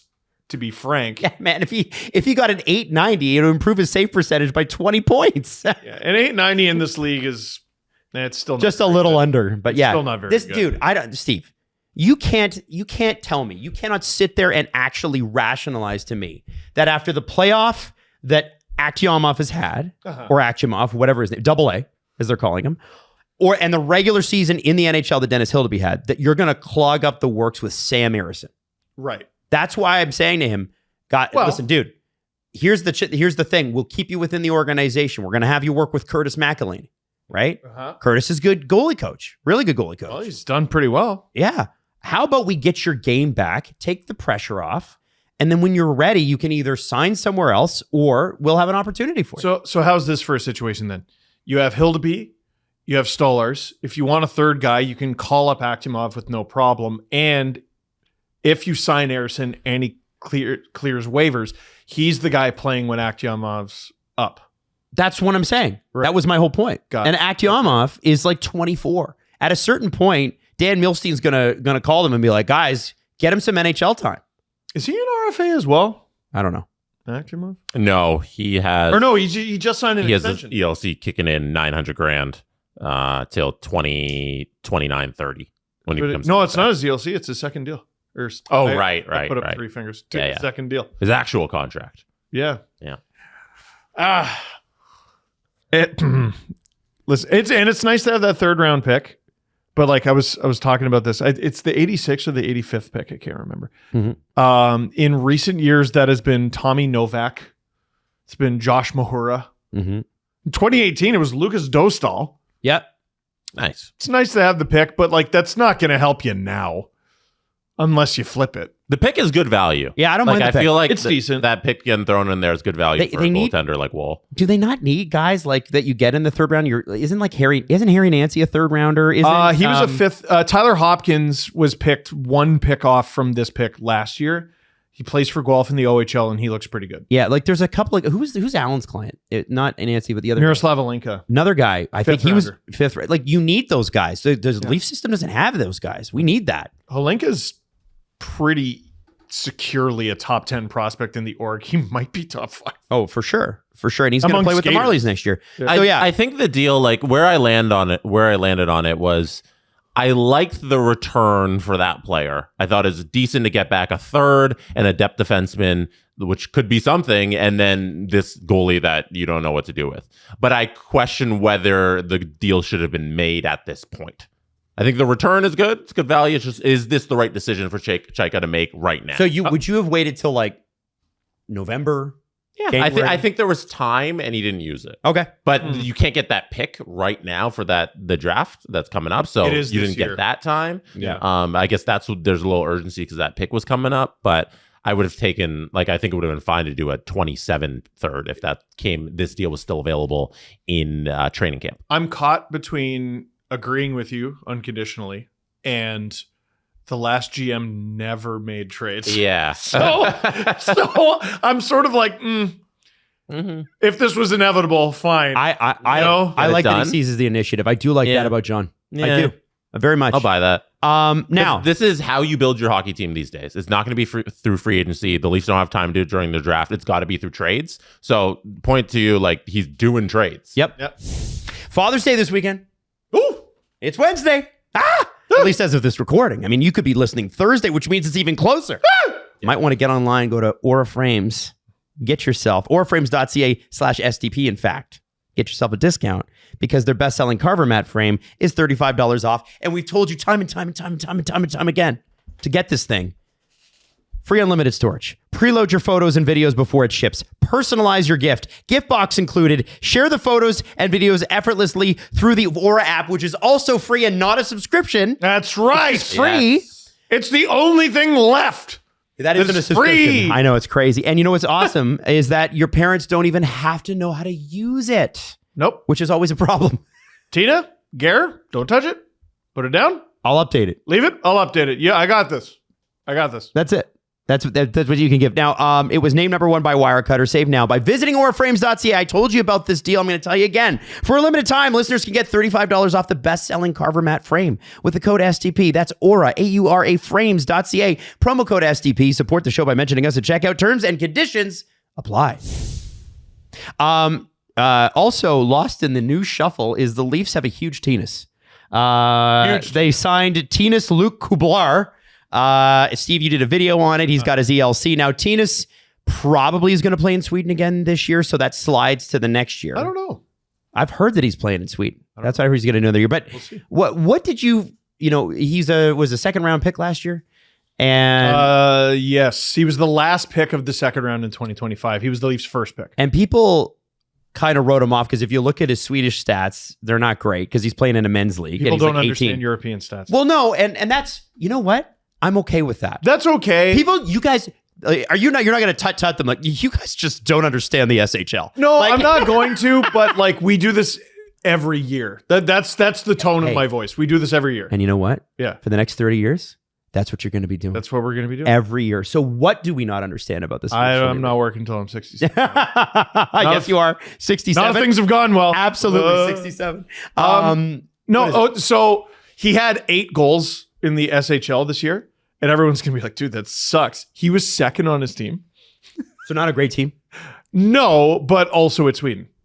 And there's lower scoring games. Well, much. Okay, so what did you find out from his cohort group? Because he did well. Obviously, we saw him at the World Championships. He had 10, 11 points, something like that. He was good. 9. And that's I think it was against 6 goals, 3 assists. He had nearly as many goals at the World Championships as he did all season in the SHL. And he did well in the World Juniors too. Yes. It was World Juniors, I think Division 1. Yes, because they were not in the... Yeah. Norway's not there yet. Yeah, because again, it's Norway. Interesting story. So he's Slovenian born, represents Norway, plays in Sweden. He's a little bit of a rat. Yep. He's tall. He's got a big frame, which we can talk about. Dogged. Played really like. Listen, short tournaments. You don't want to get wrapped up in like tournament darlings or whatever, but you know, I'm not comparing him to this player. I'm not. But like we saw Juraj Slafkovsky play against men in a short tournament. We were like, Jesus, this kid's really good. And another thing about Tinus is across general managers and regimes, he's something that the Leafs organization loves, which is a late birthday draft pick. Yes. They love a late birthday draft pick. Semyon Daragachintsev was one. Nick Robertson was one, and he's worked out decently. He's 5 months older than Gavin McKenna. Who hasn't been drafted yet. That's interesting. If Tinus Luke Kablar, if he was, it's like a few days or a few weeks younger, he'd be in this draft. And with the stats he's had, can you imagine a draft eligible player? Well, actually, yes, I can. Ivor Stenberg was great at the World Championship, and everyone went, maybe he's first. If Tinus Luke Kablar does that on Norway, which... No offense, Norwegian hockey fans. There's been 3 Norwegian Stanley Cup champions, and 2 of them were this year. No, you know what's great, Adam? Those were Danes. Oh, those are Danes. You're right. Like, sorry, that's very different. It's not a huge program, right? It's a growing program. They beat Canada. They got the bronze, right? Yeah, they sure did. They sure did, right? But can you imagine if he was just a few weeks younger? He has the season that he has, and then he also goes to the World Championship and has the tournament that he has. I don't think he goes 64th, right? So I'm excited for this player. He's pretty up there in terms of their prospect cupboard, in a cupboard that is it's bare now. Like people are talking about how it's bare. Give it like a week, and then they're going to draft a bunch of guys, and you're going to fall in love with all of those players. Very excited. Never heard of or watched. I'm so pumped. And yeah, I can't wait. And I can't wait to be such an arrogant prick and be like, I featured him in Oh Wow like a couple times, and I think he's the best player ever. Cannot wait to do that. TLK. Interesting player. Do you think he's an NHL center? Or does he move? He has like the body to be a center, right? He's 6'3", 200. But huge Tinus. Do you think he goes to the left wing maybe? I hope they force it. A center? Yeah. Because that was the mistake they made with it's. If you could point back to some of the original sins of like the Matthews era, they started developing Willie at center and they abandoned it. And Mitch Marner never played a professional hockey game at center for the Leafs, not once. He played more games on D than he did in the middle, and one of those guys should have been a center. One of them. So you think they try and force it here? I hope they do. Or at least he develops into it. They don't have a ton of guys. You can't tell me even in the system. You can't tell me these guys can't figure it out. I think Marner specifically could have figured it out if they had tried, but Babs didn't like Marner's smallish. He's still 6 feet tall. Babs didn't like smallish centers, so he wouldn't do it. He's a very smart hockey mind. Sorry, to pause on the height thing for a sec. I resent a little bit that people are talking about how small Emile Andrae is. Height, I'm not sure is always the biggest advantage in hockey. Well, it doesn't measure heart. And it also doesn't measure heart. Thank you, Marcus. He's 5'9". Yeah. He's very short. Yeah. He's 194 pounds. Yeah. That is stocky.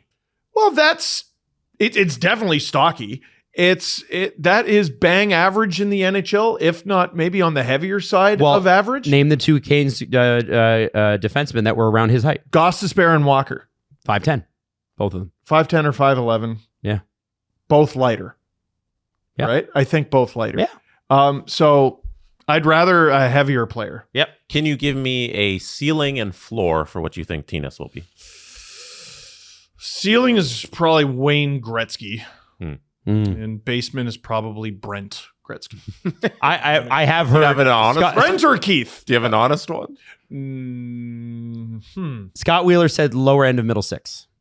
Okay. So like a center, probably like a third line, maybe a second line guy. I'm trying to come up with a name for you. Mm-hmm. That's the height, by the way. That's the... I think versatile. The floor is he doesn't make the NHL. Right. Yeah. I guess floor is he flames out. Yeah, But yeah. It looks like he'll make it. The second line center. Yeah. Role, yeah. Is there a play I look style? like I'm trying to think of a center who's versatile and a prick. I'm immediately going to Minnesota. Center is versatile and a prick. Versatile and a prick, can probably chirp you in multiple languages. He's not going to be like super defensive guy. Like he's not Philip Deneau. This is the problem that we have with players in European leagues. So like I was tutting, but like I also cannot look at his numbers and be like, yeah, here's what he's going to be in the NHL. Right. Like how many times you should look up like OV stats from the Russian Super League. Mm-hmm. And people looked at him and they're like first overall pick. And I think he had like 18 goals. Yeah. And this guy's going first overall. 18 goals? That's the greatest goal scorer of all time. This is the greatest goal scorer of all time now. Yeah. Like literally. So I think he'll pot quite a few in the NHL, but you need a pretty diverse bag these days to crack the shit. It's interesting. It's fascinating. Yeah. Let's talk too about, this is just the last leaf note, and then we got some other things to talk about. I want people to be aware, because it's gotten lost in the shuffle too, that the other major card the Leafs have to play on the trade market is Matthew Knies. And it is real and it is legitimate that he could be traded. And you know, the reality is everything we're hearing is that they are talking.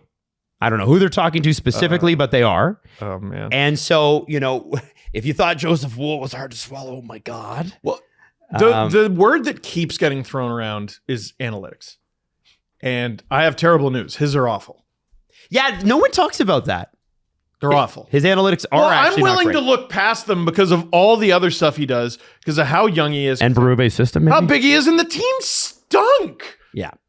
I think the worst thing you can do is look too deeply into individual performances on last year's team. I agree, because everybody underperformed. This happens all the time. Or like you look at, oh yeah, this guy was like the 12th forward on the President's Trophy winner. Like, yeah, his numbers are good. This guy was the 8th defenseman on the Stanley Cup. Yeah, man. Mm-hmm. Right? So I look at Knies in a season where I don't know how healthy he was throughout. Mm-hmm. He pinged all around the lineup. Still put up points. Yep. But was he outscoring the opponent? This is the problem. But sorry, I'm getting away from the original point. This team is all analytics all the time. We know enough about the new regime now that you should believe them. Mm-hmm. And his numbers are awful. I think they're going to trade this player. And I think we're all going to hate it a whole big bunch. Now, they might get a good return, Steve. Might even be great. I tell you what I am not interested in for my mental health and heart. Mm-hmm. Keith Pelly kept talking about Sabres prospects and Habs prospects. Hagee. I think trading Matthew Knies within the division is an act of insanity. Because the team that was most interested was the Montreal Canadiens. If you trade Matthew Knies to the Montreal Canadiens, you might as well fold the franchise. Like, that's ridiculous. You're going to trade an actual Humvee to your most historic rival to run you over for the next 15 years. No, that's a disaster. You've lost your mind. You've lost your entire mind. Mm. Nope. I don't want to trade him at all. let alone To Jeff Gorton? Are you out of your mind? You gotta be smarter. Jeff Gorton, if he calls, I'm hanging up. He's a very nice guy. Yeah. Watch the interview we did with him on Agent Provocateur. Dude, he was the one that created the Boston Bruins dynasty. Marchand, Chara, and Bergeron was coming on. Who else was it? Lucic was involved with that. He did it all in like a 4-month period, and they're like, thanks, but we'd prefer Peter Chiarelli. And then he built the Rangers. And when he left the Rangers, they fell off a fucking cliff. Yep. And now he's built the Canadians. You don't do deals with Jeff Gorton. Yeah. You do not pick up his call. I'll say we've talked about this before with Knies. If he were to go to Montreal, I still don't think he cures what ails them. But yeah, it's weird that they wouldn't get a center with whatever assets. But he's a great player. But the other thing is, whatever he is, Matthew Knies, whether you ignore the analytics or you accept them full, I think there's a little balance, right? I think he is somebody that basically nobody has. Seems to really embrace being a Leaf. Yeah, loves being a Leaf. Mm-hmm. Is making pretty solid money for what he brings, and he was injured most of last year. Or playing hurt. And also playing in a shit system. Right? Still almost a point a game player playing in a shit system. Okay? And like literally incompetent system. And he has no trade protection. He is the thing that if you're trying to rebuild the blue line, this is the guy. Fire hydrants for fists. Yeah. And so just beats the brakes off guys. I keep going back to Simon Nemec because apparently New Jersey and him are very far apart. He wants to make over 10 from what we've heard. I mean, listen, I don't blame him. I also want to make over $10 million. You know what? So do I. So you're right. I'd put that ask in. I got it. But I think what it is like, okay, so that you trade from a technical strength to address a weakness. The left side, he's playing left, right? Mm-hmm. So you've got Nemec? No. Nemec is a righty, isn't he? Yes. Yeah. Oh, you mean Knies? Knies, is he? He played both wings. Plays both. Because here's the thing, I'm worried about the one side of the Leafs. I want to have a look at the depth chart here because if you bring McKenna in, he's going to be a winger, and I believe he's left. Is he not? Yes. So you got Cowan, Knies, and then McKenna on the left side. On the other side, you have Nylander and probably blank space right Would have now. been Domi, but... Yeah. So... No, Domi's the center.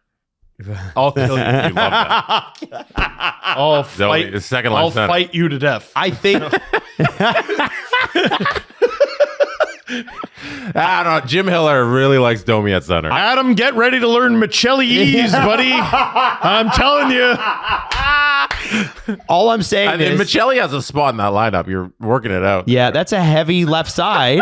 But none of those guys are like Mitch Marner who could drive his own line. The Leafs never let him. But on a winger driving their own line... He never did, though. He never did. Knies is not going to do that. Cowan's too young. McKenna's too young. So if you're going to go left wing in the draft and we assume McKenna will be on this team, well... So you think McKenna might make Knies a little more expendable? Listen, you're not going to have a perfect hockey team in a cap era. Mm-hmm. So, unless you're the Hurricanes. Unless you're the Hurricanes, which is as close to perfect as you can get. Yeah. And people are so upset about it. Yeah, they are. Upset about it. So you need to address 2C, right? You don't like because you're out on John Tavares. I'm Tavares either. Here's what I think they can do. I think just C. Tavares. Yeah. Address C. You could address C. I think Bo Grew is their fourth line center next year. I think if Scott Lawton's available, you look at that. Sure. But I think Tavares in the top 6 moving over to the wing, if you've traded Knies, that gets you hopefully big defensemen, maybe 2 that you need. I'm not talking about big physically. I'm talking about puck movers who are top end. Mm-hmm. So maybe you get like this guy kind of stinks, but he's a good 6-7 guy. And wow, defenseman. Mm-hmm. And then you go and you get Vinny Trocheck somehow. Because they're interested. What kind of Star Wars ass somehow Palpatine return plan is that? I think one problem with Tavares on the right side is he's a left shot, and they already have so many problems with the amount of left shots they have in the roster. Okay, so you play Tavares on left wing maybe, or do you just play him as third line center? Because I like him there too. I think he can still play center. He's too good. Yeah. But is he? But okay, I get that he's too good. You guys in the playoffs 2 years ago, he looked slow.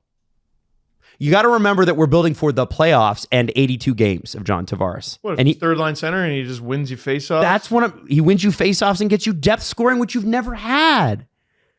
And you got young guys coming in. Bill Jordan Stahl in the aggregate. Exactly, with more scoring. Yeah. Like, why not? That gives John Tavares sheltered minutes on the third line where he can tear it up, play with young guys. Maybe he makes Dakota Joshua a much stronger player again. I like him. I don't like know him why too. I like him more than everyone else, apparently. I don't think anybody has a problem with that because if John Tavares is on the 3 seed, that means you went out and got a 2 seed. That's And, what like, I'm saying. who's complaining? Brooksy. Well, Okay, but like, who is that? not Is necessarily. that just out there? And Do the who he Flyers currently have plays any for? other players no one's ever heard of that they could trade? Or if it's Knies, do you trade him for the second line center that you need who's like not Dylan Larkin because he doesn't want to come to Canada, but someone who is very, very good like that. And then do you go back up the Brinks truck for Darren Radish? Because Darren Radish can be had for giving up no assets. Right. The thing about acquiring a 2C and trading Knies is you're trying to do that perfect dance where you're going after a player who's NHL ready, but you're sending a NHL ready player to this team that doesn't want to take anything off their roster because they're trying to contend and acquire a Matthew Knies. Yeah, and who's got too many centers that they're like, I got to get rid Exactly. of this guy. Yeah, Oh, man. You're Trying right. to Yeah. dump a center on Toronto. Please get rid of him Yeah, for me. My except lobster, too buttery. Except for New York. Well, Fucking New York hates their own players. That's what the money's for. Like, that's your job to go do it. It's just where's the trading partner? Yeah. Anyway, so that's those are the thoughts. Now, let's talk about Hockey Night in Canada. Mhm. Hockey Night in Canada. R.I.P. Kevin Shea, formerly was the Leafs, he's now retired, but he was the former Leafs official historian. Very nice guy. The first hockey broadcast on radio took place February 8th, 1923, with Norm Albert handling the third period. They only just did the third period. Oh, my God. Hockey Night in Canada, the television broadcast. 1952 Hockey Night in Canada title was retained for both television and radio. CBC aired Saturday night Hockey Night in Canada broadcast until 1965. CBC aired the television broadcasts, obviously more recently. It's been an enormous run. And by the way, the 3 stars comes from the 3 stars on the original Esso logo, which used to be called Imperial Oil. Wow. Which is hilarious. That started with Hockey Night in Canada. 74 years CBC has been carrying this. Now, there has been a lot of, let me just say this, idiotic, stupid shit said about this since the press release came out yesterday. And it's from people who are unfortunately in the media who don't understand how the business they're in works. Okay? Somebody actually tweeted yesterday, private equity ruined Hockey Night in Canada. And I was like, okay, let's take a step back here. Let me tell you about the arrangement that was instituted 12 years ago when Sportsnet bought the rights. When Sportsnet bought the rights, Pretty unorthodox. they bought those rights in an era where a lot of people still didn't have apps on their phones. And older people. And so Sportsnet said, and this was smart, okay, I've bought all the hockey games. All the national games are mine. I'm going to call it the CBC, who used to run Hockey Night in Canada up until this last season, and say, how about we continue? Okay. Not only that, we're going to broadcast it out of your building because the first 4 or 5 years they broadcasted it at the top floor at CBC, I think. It was huge, 10th floor. huge Oh, yeah. stage. It was crazy. Massive studio. And the reason they did that was because Hockey Night in Canada, for free, if you have a television set in Canada with bunny ears, you can pick it up over the air for free everywhere. With the way the internet has gone in the last 12 years, everybody's got the internet. And everybody, therefore, has access to buying a cable package or an app subscription. You know, CBC also used to just air the games online. Like they used to They just. still do. They still do. Oh, they still do? Yeah. For free. Well, Yeah. it's over. But the thing is that Sportsnet's like, hey, why would we give this away for free anymore? Everybody's got access to it. We want them to watch our ads. We want them to pay for the subscription. And that's what's happening. Hockey. So people are like, oh, F the CBC. How could they do this? Buddy, CBC only provided the airtime. They got no money from it. Mm-hmm. And the only thing they were given was, I think, 60 seconds in promo every hour to promote their podcasts or their baking shows or whatever they have going on. Canada Reads. Canada Reads. Were you promoted on that, actually? No, I don't think. Okay. I don't know. regardless, it wouldn't have been your face. I'll tell you that. Sportsnet would not have had that. No. But no. So this is the thing when people are like, oh, CBC, screw the CBC, whatever. Like CBC has not been involved in hockey, NHL hockey directly for 12 years. These are not CBC people. Ron McLean came over from CBC, as did Elliot Friedman. But these are not CBC people. This is not a CBC broadcast. It's a Sportsnet broadcast. And people are like, man, CBC needs to be studied for the downfall of Hockey Night in Canada and how bad it is. Well, that is whether you think it's good or you think it's bad. Yeah, but that's a Sportsnet production. It always was. They sold the ads. They made the money. They lost the money. They paid the people. Yeah. They did whatever it was they did. So that's I want to be clear about that. One of the 12 pull string boring things that people say these days. Blank needs to be studied. So I wanted to say this. What is sad about this is that it's not going to be available for free. Yep. And sports is becoming something where people are getting priced out, not only of going to the games, which happened years ago in Toronto especially, but of paying for the package. Like I was bitching about Flow Sports being $30 a month. I bitched about Sportsnet being $30 a month back when it was. It's now like $50 if you want the whole package to actually watch the games. And so this is the end of an unbelievable run. Now, guys, let's be honest. There's been a lot of change in the media industry. Are we upset that Hockey Night in Canada no longer runs on the radio? I mean, that was gone 40 years ago, right? We don't really care. This change was going to happen. It needs to happen. I don't love that you're going to have to pay a fortune to watch it because I think it will cut more and more people out of our national pastime, which is already an issue. This is what I've always been so interested in every year, one Saturday night per year, the largest English language hockey game in this country is played, and it's the Toronto Maple Leafs versus the Vancouver Canucks. And they take it off CBC and they put it on Sportsnet because they want you to buy that game. Yes. And my thought was always, I think they're overestimating how many people are going to be like, oh, shoot, better buy the game tonight. And I think a lot of people are like, I'm just not going to watch the game. I'll just do something else.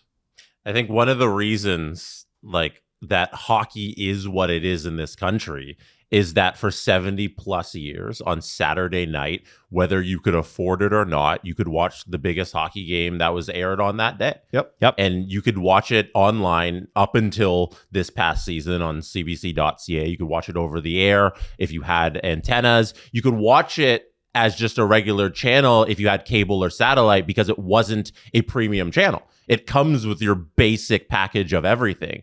And I feel like that was so important to the country in growing the game into what it is. Hockey Night in Canada was a huge reason for that. And I think it's really sad that it's being taken away. You don't understand business. I don't think you understand culture or society or how anything works. Yeah, business is getting in the way of this tradition. Yeah, there are a lot of things that are taxpayer funded, which is what a lot of people have a problem with CBC. But like you get stuff. Yeah. You get stuff for that. You get a road because you paid your taxes. Yeah, it's not simply a license to here, take my money. Yeah. You get shit for it. And CBC had a mandate to provide certain entertainment to Canadians, Canadian produce, Canadian everything. And that's what they did for a very long time until it was bought up from under them, and now you got to fucking pay for it. And I don't think that you're wrong in saying some people will just opt out. Because if somebody weekly was like, I don't pay for Sportsnet or TSN or whatever, and I just watch the Saturday game, that's the only hockey game I watch, I can see that person just being like, oh, I'll just watch something else. Yeah. Or watch some other sport or whatever else is free on CBC if that's all they had. So I definitely think you're going to lose some hockey. Or you get a few people sail on the 7 seas. Oh, yeah. Or that. No, definitely you can't go online at all and just watch every NHL game for free. I also want to say that I think that I don't know if people are prepared for this because I don't think, and you shouldn't have to prepare for this. It's not me going, like, I'm not trying to Steve you on the, hey, you don't understand the Swedish league. I'm just joking, buddy. But what I'm trying to say is, like, they doubled the price of what they paid for the NHL rights. I don't care. How I know you don't care, but you will care because you're paying for it. Who else is going to pay for it? You're paying for it. And your subscription will reflect the price that Rogers paid. Yeah. And now, are they going to lease out the rumor is Amazon's in on one night, TSN's in on another. So it won't all be Sportsnet broadcast, because I think Sportsnet wants to pare down on the amount of people it has. The rumor is too, I don't know how true this is, that a lot of the on-air staff and a lot of the producers have contracts that ended at the end of this deal. But the umbrage I take with that is, I know somebody that went through a negotiation with them and didn't end up going through with it. But what happened was they actually wanted to sign that person 2 years after the deal ended, so they wouldn't, if they lost the rights, they wouldn't go to another network. Oh, that's what they did to me. Okay. My initial contract that I quit from, there was an extension. It would have gone a year. It would have gone to next year. Yeah. So I've heard, I know people are out there going, oh, well, it's, Armageddon for this on-air staff. I actually don't know that that's the case. No. And I think that was not how they were acting. That was a couple of regimes ago, but if those contracts were signed 3-4 years ago, then that's what it was. So you're backing me up on that. Yeah. My thing is this. I think Rogers wants to do 1 or 2 nights. I think Amazon wants one, and I think TSN wants one. And it's coming to an amicable price on this. But the reality is Rogers owns them all. TSN and Amazon will lease the games in an ideal scenario, and the rest of the cost will be put on to us and to advertisers. Yeah, and Sportsnet and Rogers got to pay all that money, and I'm going to opt out of that experience of giving you money so you can pay for it. That's your problem. I don't care that you paid $11.2 billion. I'm not going to give you my money because I'm going to do something else with it. I think there's a lot of people that feel that way. You're charging me too much. And no one listening to this show, I think, is going to do that. Right? Like, because you're all hardcore hockey fans. Yeah, you can't relate to that, which I totally understand. But I'm letting you know, like, a lot of people are just not going to watch the games. Yeah. It's no longer going to be a part of their lives. They're going to watch something else. They're going to get into something else. They're going to enroll their kids in other shit. Like, kids, like, I'm getting to see it now. Like, they want to play the thing that they watch. Right? Like, the Jays are hot right now. I thought Leo was going to be a soccer kid because he's surrounded by it in our family. Jays are hot. Last summer, he goes, I want to play baseball. We didn't force it on him. We were like, oh, all right. You forced hockey on him. I guess, yeah, let's be honest. You did. If he watches this in the sign him future, 4 times a week. yeah, if he watches this in the future, I sincerely apologize. But the baseball, that was his own thing. Yeah. That was his own thing. A lot of kids are probably going to watch the World Cup. Right here. This is part of the reason why I think the NHL going to the Olympics is such an important thing. And it was such a drag on the sport that, like, okay, so you were locked out a bunch of times. So you're just not playing games and no one's watching you at all. You're not on the international stage in a way that's relevant. Like, no wonder, okay, the ratings are going up. The cap is going up. Okay. That looks impressive until you look at what's going on in the other sports, and then you still look like the rinky-dink Mickey Mouse operation you are. Well, hold on. Before we go too far down that road, something that I think is really important in this. People, in the States might be like, why am I listening to this segment? Blah, blah, blah. Here's the thing. If you watch hockey in the States, you're watching on ESPN or TNT, except for the games where they're on ABC. And when they're on ABC, which is, owned by the same company, Disney, as ESPN, what happens to the ratings? Tell me. They triple. Yeah. Because cable. Because it's cable. It's not specialty. And that is, Sportsnet's going to have to weigh that, right? Hey, we're a specialty channel. And really, City TV, as much as I loved my time there, was always a collection of local channels that fed into and used the same brand. It was not what Global and CTV were, which were truly national networks with global products or with local products. That was CTV and Global. City TV was like, we're hyper local. They really didn't have a national newscast for a long, long time. Like, it was not the same. And that's what Rogers owns. So again, I'm looking at this and I'm going, okay, This is not going to be next year. Oh my God, ratings Armageddon. No. And the sport's in an excellent place in terms of its entertainment value, especially going head to head with the NBA, which is kind of boring in the regular season. Great in the playoffs, still kind of boring in the regular season. But access to it's going to have to be something that Rogers has to grapple with. And I don't know, TSN is also a specialty channel, but Bell doesn't own those rights. Amazon, a lot of people have Amazon. That might be the most accessible game. And maybe Amazon, because everybody's got Prime. No, like that's the least accessible. You think so? Yeah, that's an internet only thing. I guess. I just look at Amazon. I'm like, well, a lot of people have Prime. Like, no. If you can shop and watch. City TV is Rogers' answer to an over-the-air channel because it is available over the air. Yep. So, and games did air on City TV as recently as this season. They did. So I would imagine some secondary games on whatever nights they want to will air on there just to keep that up. But the majority of them are going to Sportsnet. And just to note, the Hockey Night in Canada copyright is owned by CBC, so you can expect a sublicensing deal not to be done with Rogers to get that done. They're keeping it. Because it's from the people from CBC after this all came out. It sounds like they're going to keep that and use it in some other way. I think it's PWH. For PWHL games or whatever they want to do with that name, but they're not going to give it over to Rogers. So you can expect the name of everything Rogers does to completely change and to have a completely new studio show. And CBC is going to go with,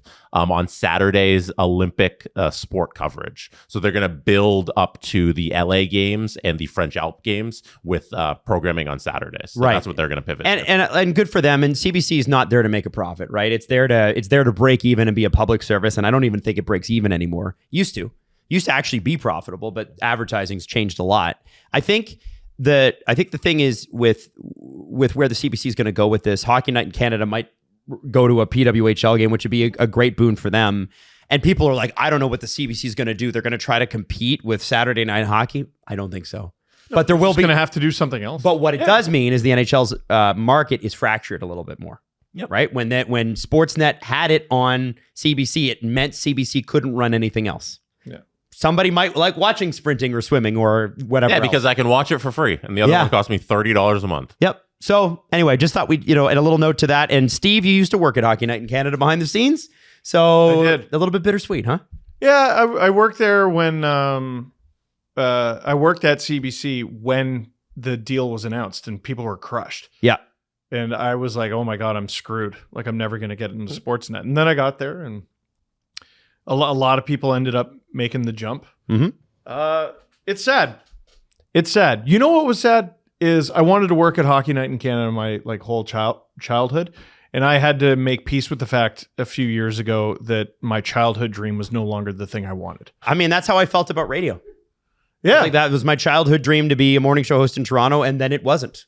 Yeah. And then you kind of go, okay, well, what am I going to do with myself now? And it didn't mean I wasn't excited to do what was next, but I was kind of mourning the thing that I wanted to do and built toward. Of course, I can relate to that completely. I get you on that. A couple of last things here. First off, not surprising news, but Ryan Craig has been named coach of the Vegas Golden Knights. He had been coaching Henderson, the Silver Knights, for a long time. Oh, I've been there. Yeah. Marlies are 1 win away from the Calder Cup, which means nothing. But Artur Akhtiamov said after the game yesterday, you Leaf fans will love this, I feel nothing. We need one more win.